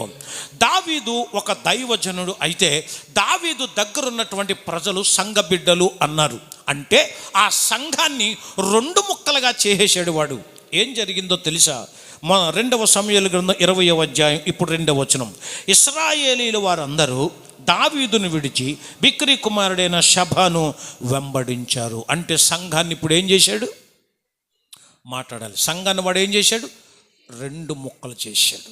కుటుంబం 2 ముక్కలైపోయింది, ఇల్లు 2 ముక్కలైపోయింది, సంఘం 2 ముక్కలైపోయింది. ఇలాంటి వాళ్ళనే తంటాలమారి అంటారు. ఏమంటారు వీళ్ళని?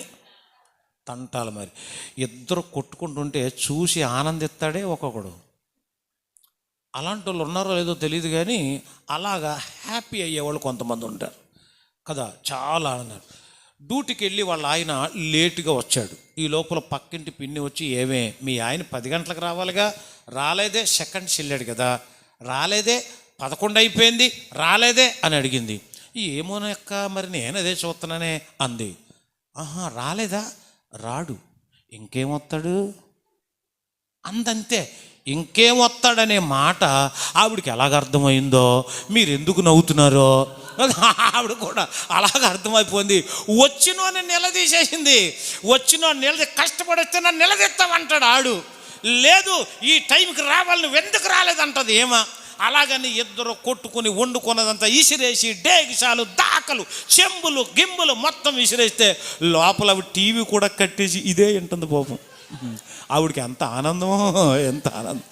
బిక్రీ కుమార సభ లాంటి చెత్త సమాజం ఉంది ఈ రోజుల్లో. నువ్వు పచ్చగా ఉంటే వారవలేరండి. దేవునికి స్తోత్రం. అలాంటి పనికి మాలిన తీగలను ఏం చేయాలి? తీసే. తర్వాత ఏం జరిగిందో తెలుసా? టైం లేదు కాబట్టి నేను క్లుప్తంగా చెప్పేస్తున్నాను. ఆ తర్వాత ఆ బిక్రీ కుమారుడైన షబాను ఒక స్త్రీ పట్టుకొని వాడు తల పట్టుకొని తల తీసేసి ఆ తలకాయ తీసుకొచ్చి దావీదు దగ్గర పడేశారు. దేవునికి స్తోత్రం. అప్పుడు సంఘం 2 ముక్కలు అయిపోయిన సంఘం ఇప్పుడు ఏకమైపోయింది. గట్టిగా చప్పలు కొడుతూ ప్రభు యొక్క నామాన్ని మహిమపడదు. హల్లెలూయా. ఓ సంగమా సర్వంగమా పరలోక రాజపు ప్రతిబింబమా, యేసయ్యను ఎదుర్కొనగా నీతిని అలంకరించి సిద్ధపడుమా. ఎవడైనా చెరిపేయడానికి వచ్చి, ఎవడైనా ఇలాంటి సభ లాంటి వాడు అవసరమైతే కత్తిపేట అయినా సరే ఉపయోగించాలి. దేవునికి స్తోత్రం. యూతులు నడిపించేవాళ్ళు కావాలి. నీకు వాక్యాన్ని చెప్పి వాళ్ళను తీసేస్తే తప్ప సంఘాలు బాగుపడవండి, మన ఆధ్యాత్మిక జీవితం బాగుపడదు. లేని పనికి మాలిన తీగ అన్నారు దీన్ని. 1 సమూయేలు గ్రంథం 25వ అధ్యాయం 17వ వచనం. 25వ అధ్యాయం 17వ వచనం. అయితే మా యజమానునికిని అతని ఇంటి వారికి అందరికిని వారు కీడు చేయ నిశ్చయించి ఉన్నారు గనుక ఇప్పుడు నీవు చేయవలసిన దానిని బహు జాగ్రత్తగా ఆలోచించుము. మన యజమానుడు బహు పనికి మాలినవాడు అన్నాడు. ఒక దాసుడు వచ్చి బహు పనికి మాలినవాడని తన యజమానిని గురించి చెప్పాడు. ఆ యజమానుని పేరు నాబాలు. చెప్పండి, నాబాలు. అతని భార్య పేరు అబీగయిలు. ఇతని గురించి వ్రాయబడింది మొరటవాడు, మోటివాడు, కానీ భాగ్యవంతుడు. గొర్రె బొచ్చు కత్తిరించుచు అమ్ముకుంటూ వ్యాపారం చేసుకునే ఒక భాగ్యవంతుడు, కానీ మొరటవాడు. అబీగయిలు గురించి సుబుద్ధి గలదని వ్రాయబడింది. ఒకసారి వ్యాపారం నిమిత్తం నాబాలు దావీదు ఉన్న ప్రాంతానికి వెళ్ళినప్పుడు దావీదు అతనికి అన్ని విధాల సహాయం చేశాడు, మేలు పొందాడు. ఆ మేలు పొందిన తర్వాత వచ్చేశాడు, లాభంతో వచ్చేశాడు. ఇప్పుడు దావీదుకు కష్టం వచ్చింది. దావీదు పారిపోతూ నాబాలు ఉన్న ఏరియాకు వచ్చాడు. అరే, ఈ ఏరియాలో నాబాలు అనేవాడు ఒకడు ఉన్నాడని తెలిసింది. వెంటనే అన్నాడు, అతనికి మనం సహాయం చేశాం కాబట్టి ఈ సమయంలో వెళ్ళి మనకు సహాయం అడగండి, ఆహారం అడగండి అని చెప్పి పంపిస్తే ఆ 25వ అధ్యాయం అంతా చదివితే చాలా ఘోరంగా ఉంటుంది. వాడు అంటాడు, యెష్షయి కుమారుడు దావీదెవడు అంటే చేసిన మేలును ఏం చేశాడనమాట, మర్చిపోయాడు. కృతజ్ఞత లేని పనికి మాలిన తీగ ఇతను. దావీదు సైన్యం వేసుకుని బయలుదేరాడు. అప్పుడు దాసుడు అంటాడు, అమ్మా అంటే యజమానురాల దగ్గరికి వెళ్ళి, అమ్మ మన యజమానుడు ఎలాంటోడమ్మా? ఒక యజమానుని ఆయన దగ్గర పనిచేసేవాడు, అమ్మ మేడం మీ హస్బెండ్ పనికి మాలినవాడు అంటే ఎలా ఉంటుంది? కానీ వీడు అన్నాడు అంటే వాడు నిజంగా కృతజ్ఞత లేని ఆ పనికి మాలినవాడు తర్వాత ఎలా చచ్చిపోయాడో, కుక్కలు అతని రక్తాన్ని మరి తాగటం, ఇదంతా చాలా ఘోరంగా ఉంటుంది. చాలా అంతమైపోయాడు. నా ప్రియ సోదరులరా, కృతజ్ఞత లేని పనికి మాలిన తీగ, నీ ఆత్మీయ అభివృద్ధిని అడ్డుకునే తీగ అది. దేవునికి స్తోత్రం. ఒకే ఒక్క మాట మా సంఘంలో, ఇది లైవ్ వెళ్తుంది మళ్ళా, లైవ్ వెళ్తుంది కాబట్టి ఆయన ఒక విషయం చెప్తాను. మా సంఘంలో ఒకడున్నాడు, అతనికి పెళ్ళి కుదరట్లేదు కాబట్టి, అమ్మ ఉంచం పర్లేదు కాబట్టి పెళ్ళి అవ్వట్లేదు. వాడు నా దగ్గరికి వచ్చాడు, అయ్యగారండి నాకు పెళ్ళి అవ్వట్లేదండి, నాకు పెళ్ళి కావాలండి అన్నాడు. మరి ఏం చేయమంటావురా? సంబంధాలు రావట్లేదంటే వచ్చినాయండి. ఎన్ని వచ్చినాయి? 18 వచ్చాయండి. ఎవరు నచ్చట్లేదండి నీకంటే? నాకు అందరూ నచ్చేస్తున్నారండి, ఎవరికి నేనే నచ్చట్లేదండి అని అన్నాడు. మరి ఎలాగరా, ఏం చేయాలంటే మీరు గట్టిగా ప్రార్థన చేయాలండి, నాకు పెళ్ళి అవ్వాలి అన్నాడు. సరే ఉపవాసం ఉండి ప్రతి శనివారం ప్రార్థనకు రా, దేవుడే తీరుస్తాడులే అని చెప్పాం. నిజంగానే వాడు ప్రార్థనకు వచ్చాడు, నమ్మిన దానికి గాను ఒక మంచి భార్య వచ్చింది ఆడికి. ఆడేమో ఆడు తేలా మొత్తం జిల్లా అంతా పంచిపెట్టేసి, మండలం అంతా తిరిగేసి, ఊర్లన్నీ తిరిగేసి, బంధువులందరికీ ఇచ్చేసి, ఆఖరిన కార్డులు అయిపోయినాయి అంట. ఓ మొక్క కింద తాడు కడతారే, తాడు కడితే సగం చిరిగిపోద్ది కదా, ఆ మొక్క కట్టుకుని వచ్చాడు నా దగ్గరికి. ఆ మొక్క కట్టుకొచ్చా, ఏంట్రా ఇది అంటే, శుభలేకండి పెళ్ళి కుదిరింది కదండి, మీరే డేట్ పెట్టారు కదండి అన్నాడు. నేను డేట్ పెట్టాను, పెళ్ళి కుదిరింది, అంతా బాగానుంది, మరి మొక్క ఏంటి అన్నాను. అయిపోయినాయండి అన్నాడు. మొదట లేక ఎవరికి ఇచ్చావు? మా మేనమామకి ఇచ్చానండి అన్నాడు. ఓహో, నాకు ఎలా ఉంటుంది చెప్పండి. ఆడికి ఎవరు నచ్చకపోతే ఎవరు ప్రార్థన చేశారు? మాట్లాడాలి మీరు. నేను ప్రార్థన చేశాను. ఇప్పుడు మొదట కార్డు ఎక్కడ తేవలాడు? ప్రభువా ఈడేంటి నాయన నాకు మొక్కిచ్చాడు, ఒకసారి ఆడ ఎంక చూడవా నాయన అన్నాను నేను. దేవుడు నా ప్రార్థన వినేశాడు. పెళ్ళి జరుగుతుంది. పెళ్ళిలో మేమందరం కూడా పెళ్లి చేస్తున్న వాళ్ళకి ఈ లోపల పెళ్లి కూతురులకి పెళ్లి కొడుకోళ్ళకి ఒక చిన్న గొడవ మొదలైంది. ఏంటా గొడవ అంటే, పెళ్లి కూతురు మేనమామ ఒకడు బాగా తాగి వచ్చాడు. పెళ్లి కొడుకు మేనమామకేమో మాంసం కూర వడ్డించమని ఇచ్చారు. ఆడు తాగిపోతే ఈడు తాగిపోతే, పెళ్లి కూతురు మేనమామేమో భోజనం చేస్తున్నాడు, పెళ్లి కొడుకు మేనమామేమో బకెట్ పట్టుకుని వడ్డిస్తున్నాడు. ఈడన్నాడు 2 ముక్కలై అన్నాడు. తాగేస్తున్నాడు కదా, నేను ఎయ్యనంటే ఎయ్యనన్నాడు. పెళ్లి కొడుకు మేనమామ, ఈయనంటావేంటి, నేను పెళ్లి కూతురు తాలూకా అన్నాడు. నువ్వు పెళ్లి కూతురు తాలూకా అయితే నేను పెళ్లి కొడుకు తాలూకా అన్నాడు వాడు. నేను పెళ్లి కూతురు మేనమామ రా అన్నాడు. నువ్వు పెళ్లి కూతురు మేనమామ అయితే నేనెవరిని? పెళ్లి కొడుకు మేనమామని అన్నాడు. ఏంట్రా గట్టిగా మాట్లాడుతున్నాడు, ఏంటి గట్టిగా మాట్లాడుతున్నావు? అప్పుడు ఆడు ప్లేటు తినే ప్లేట్ తీశాడు, మొహం మీద కొట్టాడు. ఆడేం చేశాడంటే ఆ వేడి కూర ఈడి మీద వేసాడు. ఇలాగెప్పుడైతే వేసేసారో గొడవ జరుగుతుంది. నాకు అర్థమైంది అక్కడ ఏదో గొడవ జరుగుతుందని. నేను అది చూన్నట్టు పట్టించుకోనట్టు నేను ఏం చేస్తానంటే పరిశుద్ధ పరిశుద్ధ పరిశుద్ధ ప్రభువా వరతుతలైనా నేను. ఆడు నా ఎంక చూస్తానే పోట్లాడుతున్నాడు. అయ్యగారు చూస్తాడు, మైకులో చెప్తాడు, గొడవ ఆడకూడదని అంటాడు అని అనుకుంటున్నాడు. నేను అలాగెందుకంటాను? నాకు మొక్కిస్తాడు. నేను అలాగెందుకంట పరిశుద్ధ అన్న పడరా అని మేము పెళ్లి చేసేస్తున్నాం. పెళ్లి చేస్తే పెళ్లి కొడుకు మేనమామ పరిగెత్తుకుని వచ్చి ఇక్కడ ఇంత గొడవ జరుగుతుంటే ఏమి పట్టనట్టు మీ పని మీరే చేసుకుపోతున్నారు, అసలు ముందు ఆపండి ఒకసారి అన్నాడు. ఏం జరిగింది అన్నాను. అక్కడ గొడవ జరుగుతుందండి అన్నాడు. ఏం చేశారు అన్నాను. అంటే వాడన్నాడు, పెళ్లి కూతురు ఇలా గొడవ చేయొచ్చండి, ఇలాగ అనొచ్చండి, ఆ ఆకు తీసి ముఖం మీద కొట్టొచ్చండి అన్నాడు. అలా కొట్టకూడదు, మరి ఎందుకు కొట్టాడు? ఆడికి ఏదో మొక్క తక్కువ అయిందంటండి, ఆ మొక్క లేదన్నాడు, దెబ్బలాడాడండి అన్నాడు. మొక్కని ఎప్పుడైతే అన్నాడో నాకు ఈ మొక్క గుర్తొచ్చింది. ఈ మొక్క గుర్తొచ్చి నేను పైకి ఏమన్నానంటే, చిచ్చి మొక్క దగ్గర అలా పోట్లాడతాడా? ఏ ఊరు వాళ్ళది? ఎక్కడి నుంచి వచ్చారు అసలు? వాళ్ళు అసలు మనుషులేనా? ఏంటది? తిండి దగ్గర దెబ్బలాడతారా అంటున్నాను నేను పైకి. లోపల ఇంకొకడు ఉంటాడు, వాడేమన్నాడంటే, ఎంత మంచి దేవుడవయ్యా యేసయ్యా, చింతలన్నీ తీరేనయ్యా నిన్ను చూడగానా. ఎందుకంటే నేను ఎగిరాను కొట్టగలనా? మాట్లాడాలి మీరు. నేను పోట్లాడగలనా? బకెట్ తీసుకెళ్ళాడు మీద వేయగలనా? కృతజ్ఞత లేదు అడిగి, కృతజ్ఞత లేదు అడిగి. ఆడికి పెళ్ళి కుదరాలంటే నేను ప్రార్థన చేయాలి, పిల్లలు పుట్టాలంటే నేను ప్రార్థన చేయాలి, వాడికి అన్నప్రాసన అంటే నేను ప్రార్థన చేయాలి, వాడి పిండాకూడంటే కూడా నేనే ప్రార్థన చేయాలి. మరి నాకు మొక్కెత్తాడా? అది నాకు బాధ కలిగించి మొత్తానికి గొడవ అయిపోయింది. తర్వాత పెళ్ళి కొడుకు ఆడు కలజోళ్ళని అలా చూస్తున్నాడు, అలా చూస్తున్నాడు. ఎందుకంటే ఆడికి అర్థమైంది, అయ్యగారండి ఇది అదేనండి అన్నాడు. ఇదేంటండి? అదేనండి అన్నాడు. ఈ మొక్క గొడవ ఆ మొక్కేనండి అన్నాడు. అప్పుడు చెప్పాను నేను, అరే దేవుడు ప్రతి చోట తను చెప్పాలనుకున్న మాటలు తన సేవకుల ద్వారా చెప్పిస్తాడురా. తన సేవకులను అభిషేకించి దర్శనం ఇస్తాడురా. అది వింటే దేవుడు మాట విన్నట్టు.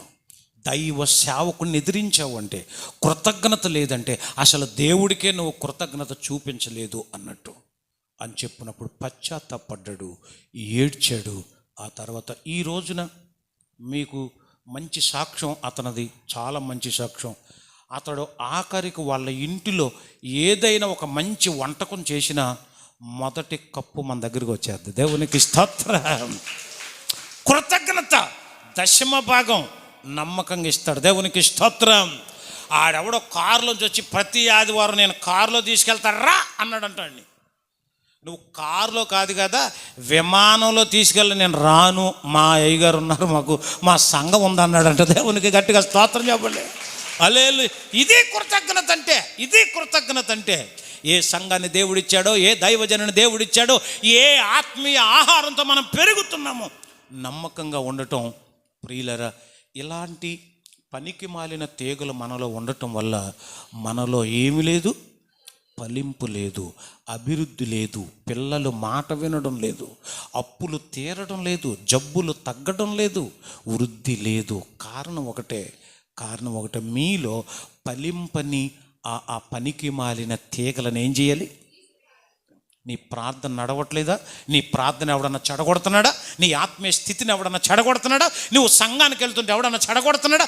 అలాంటి పనికి మాలిన తీగలని రాత్రి కోసేయ్, కట్ చేసేయ్, తీసేయ్, పాడేసేయ్.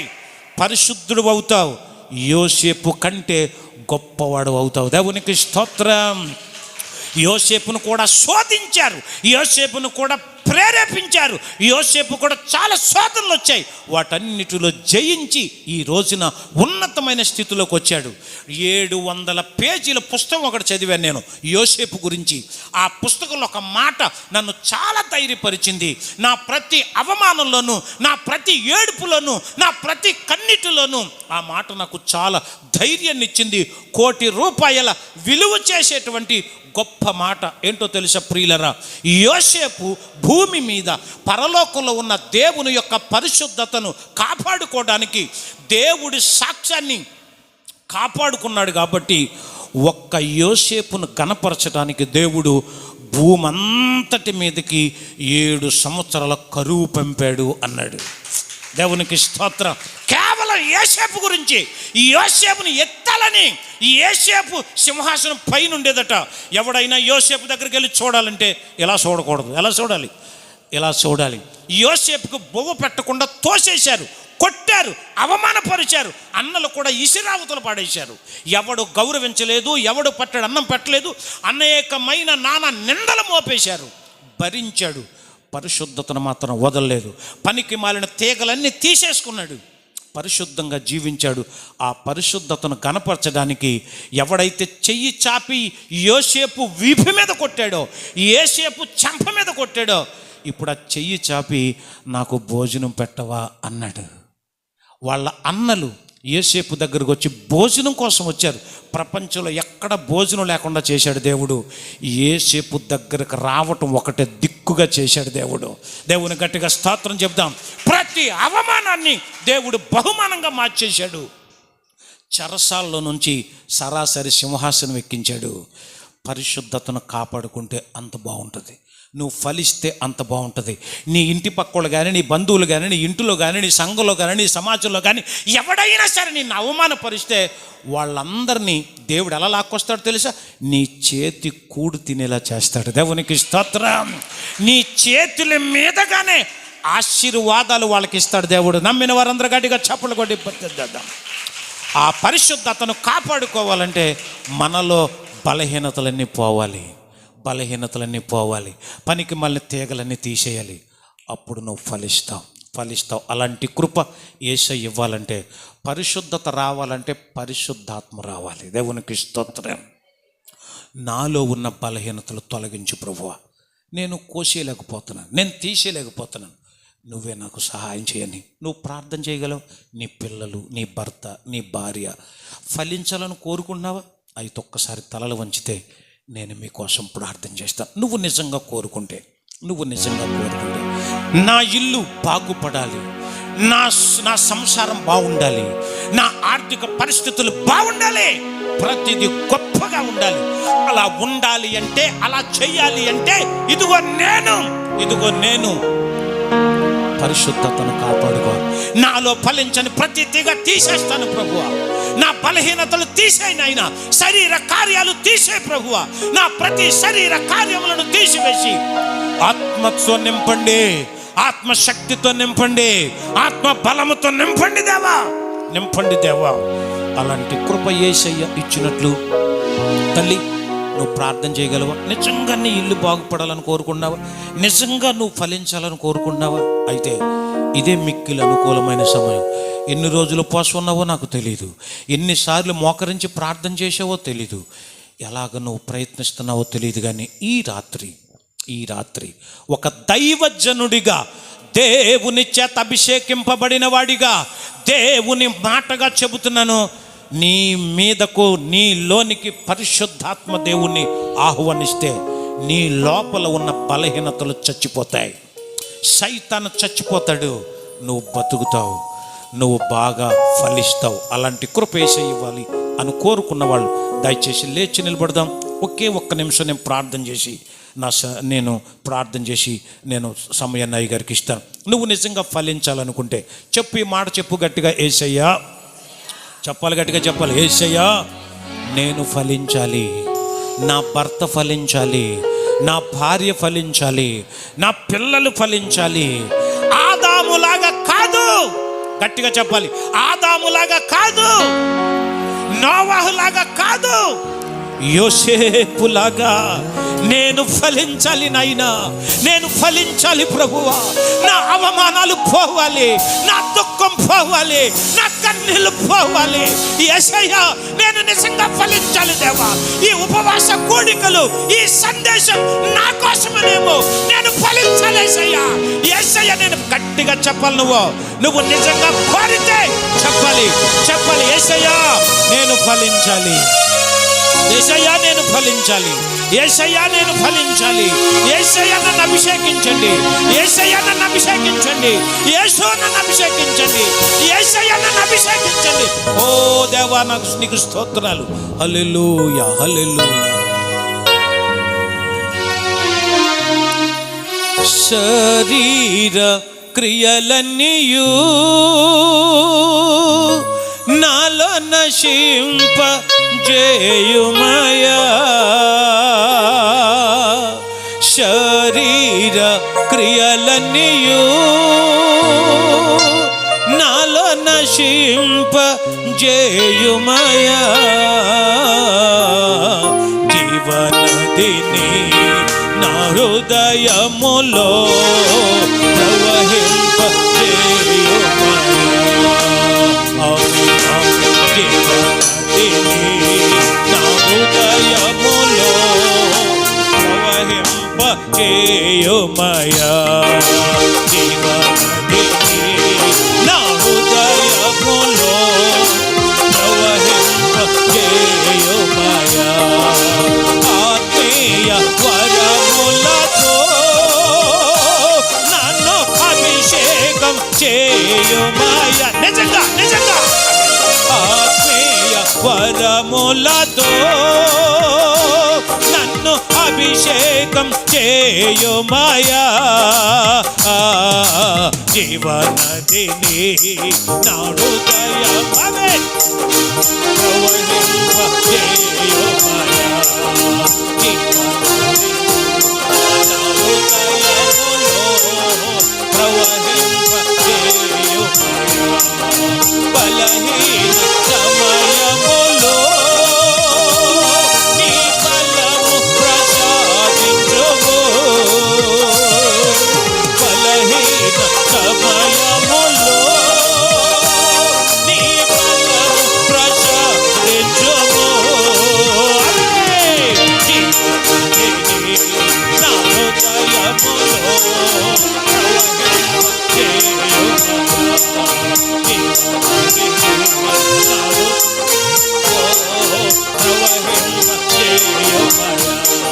శరీర క్రియలన్నీయు నాలో నశింప జేయుమయా. శరీర క్రియలన్నీయు నాలో నశింప జేయుమయా. జీవనదిని నా హృదయములో ప్రవహింప జేయుమయా. యేసయ్యా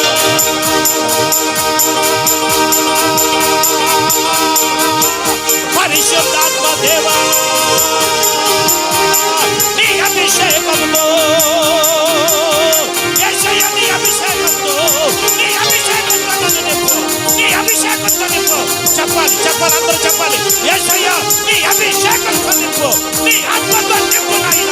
నీ రాత్రి నేను ఫలించేదానిగా, నేను ఫలించేవాడిగా. ఓ యేసయ్యా నీకు స్తోత్రం. నేను ఫలించాలి, నా ఇల్లు ఫలించాలి, నా కుటుంబం ఫలించాలి, నా పిల్లలు ఫలించాలి, నా సంఘం ఫలించాలి. ఈ ఆధ్యాత్మిక కూటల్లో, ఈ పరిశుద్ధాత్మ కూటల్లో, ఈ ఉపవాస కూటల్లో ఓ జీసస్ హల్లెలూయా, హల్లెలూయా, హల్లెలూయా. గట్టిగా చప్పట్లు కొడుతూ యేసయ్యా నేను ఫలించాలి. ఓ లార్డ్ నేను ఫలించాలయ్యా. యేసయ్యా నేను ఫలించాలి. గట్టిగా చప్పట్లు కొడదాం, గట్టిగా చప్పట్లు కొడదాం. ఈ పరిశుద్ధాత్మ మీ మీదకి వచ్చినప్పుడు మీరు శక్తి పొందుకుంటారు. మీలో ఉన్న పనికి మాలిన తిరగలు పోతాయి, శరీర క్రియలు పోతాయి, శరీర క్రియలన్నీ పోతాయి. నమ్మండి. యేసయ్య నిన్ను ఫలించాలనుకుంటున్నాడు.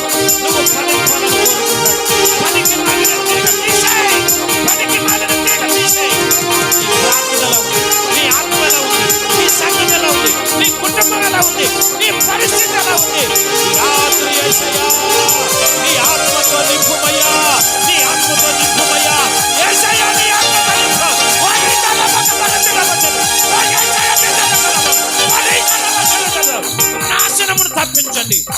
శాపమును తొలగించండి, శాపమును తొలగించండి. కుటుంబాలన్నిటిని దీవించండి, కుటుంబాలన్నిటిని దీవించండి. హల్లెలూయా, హల్లెలూయా, హల్లెలూయా. యేసయ్యా, నా శాపం తొలగిపోవాలి, నా ఇంటి మీద నా దరిద్రం పోవాలి. దేవుడే కనుక దీవిస్తే నీ దరిద్రం అంతా పోతే, దేవుడే దీవిస్తే నీ దరిద్రం పూర్తిగా పోతే, నీ చెడ్డ అలవాట్లు పోతాయి. ఈ రాత్రి యేసయ్యకు నువ్వు అప్పగించుకోవాలి. ఒక్కసారి 2 చేతులు పైకెత్తి, యేసయ్యా నీ ఆత్మతో నింపండి. యేసయ్య గట్టిగా చెప్పాలమ్మా. అమ్మ, నీ ఇల్లు, నువ్వు, నీ హృదయం, నీ సంఘం, ఓ ఆత్మతో నింప. యేసయ్యా నీ ఆత్మతో నింపండి అయ్యా. గట్టిగా చెప్పగలవా? గట్టిగా చెప్పగలవా? యేసయ్యా, యేసయ్యా, యేసయ్యా నీ ఆత్మతో నింపండి అయ్యా. యేసయ్యా నీ ఆత్మతో నింపండి.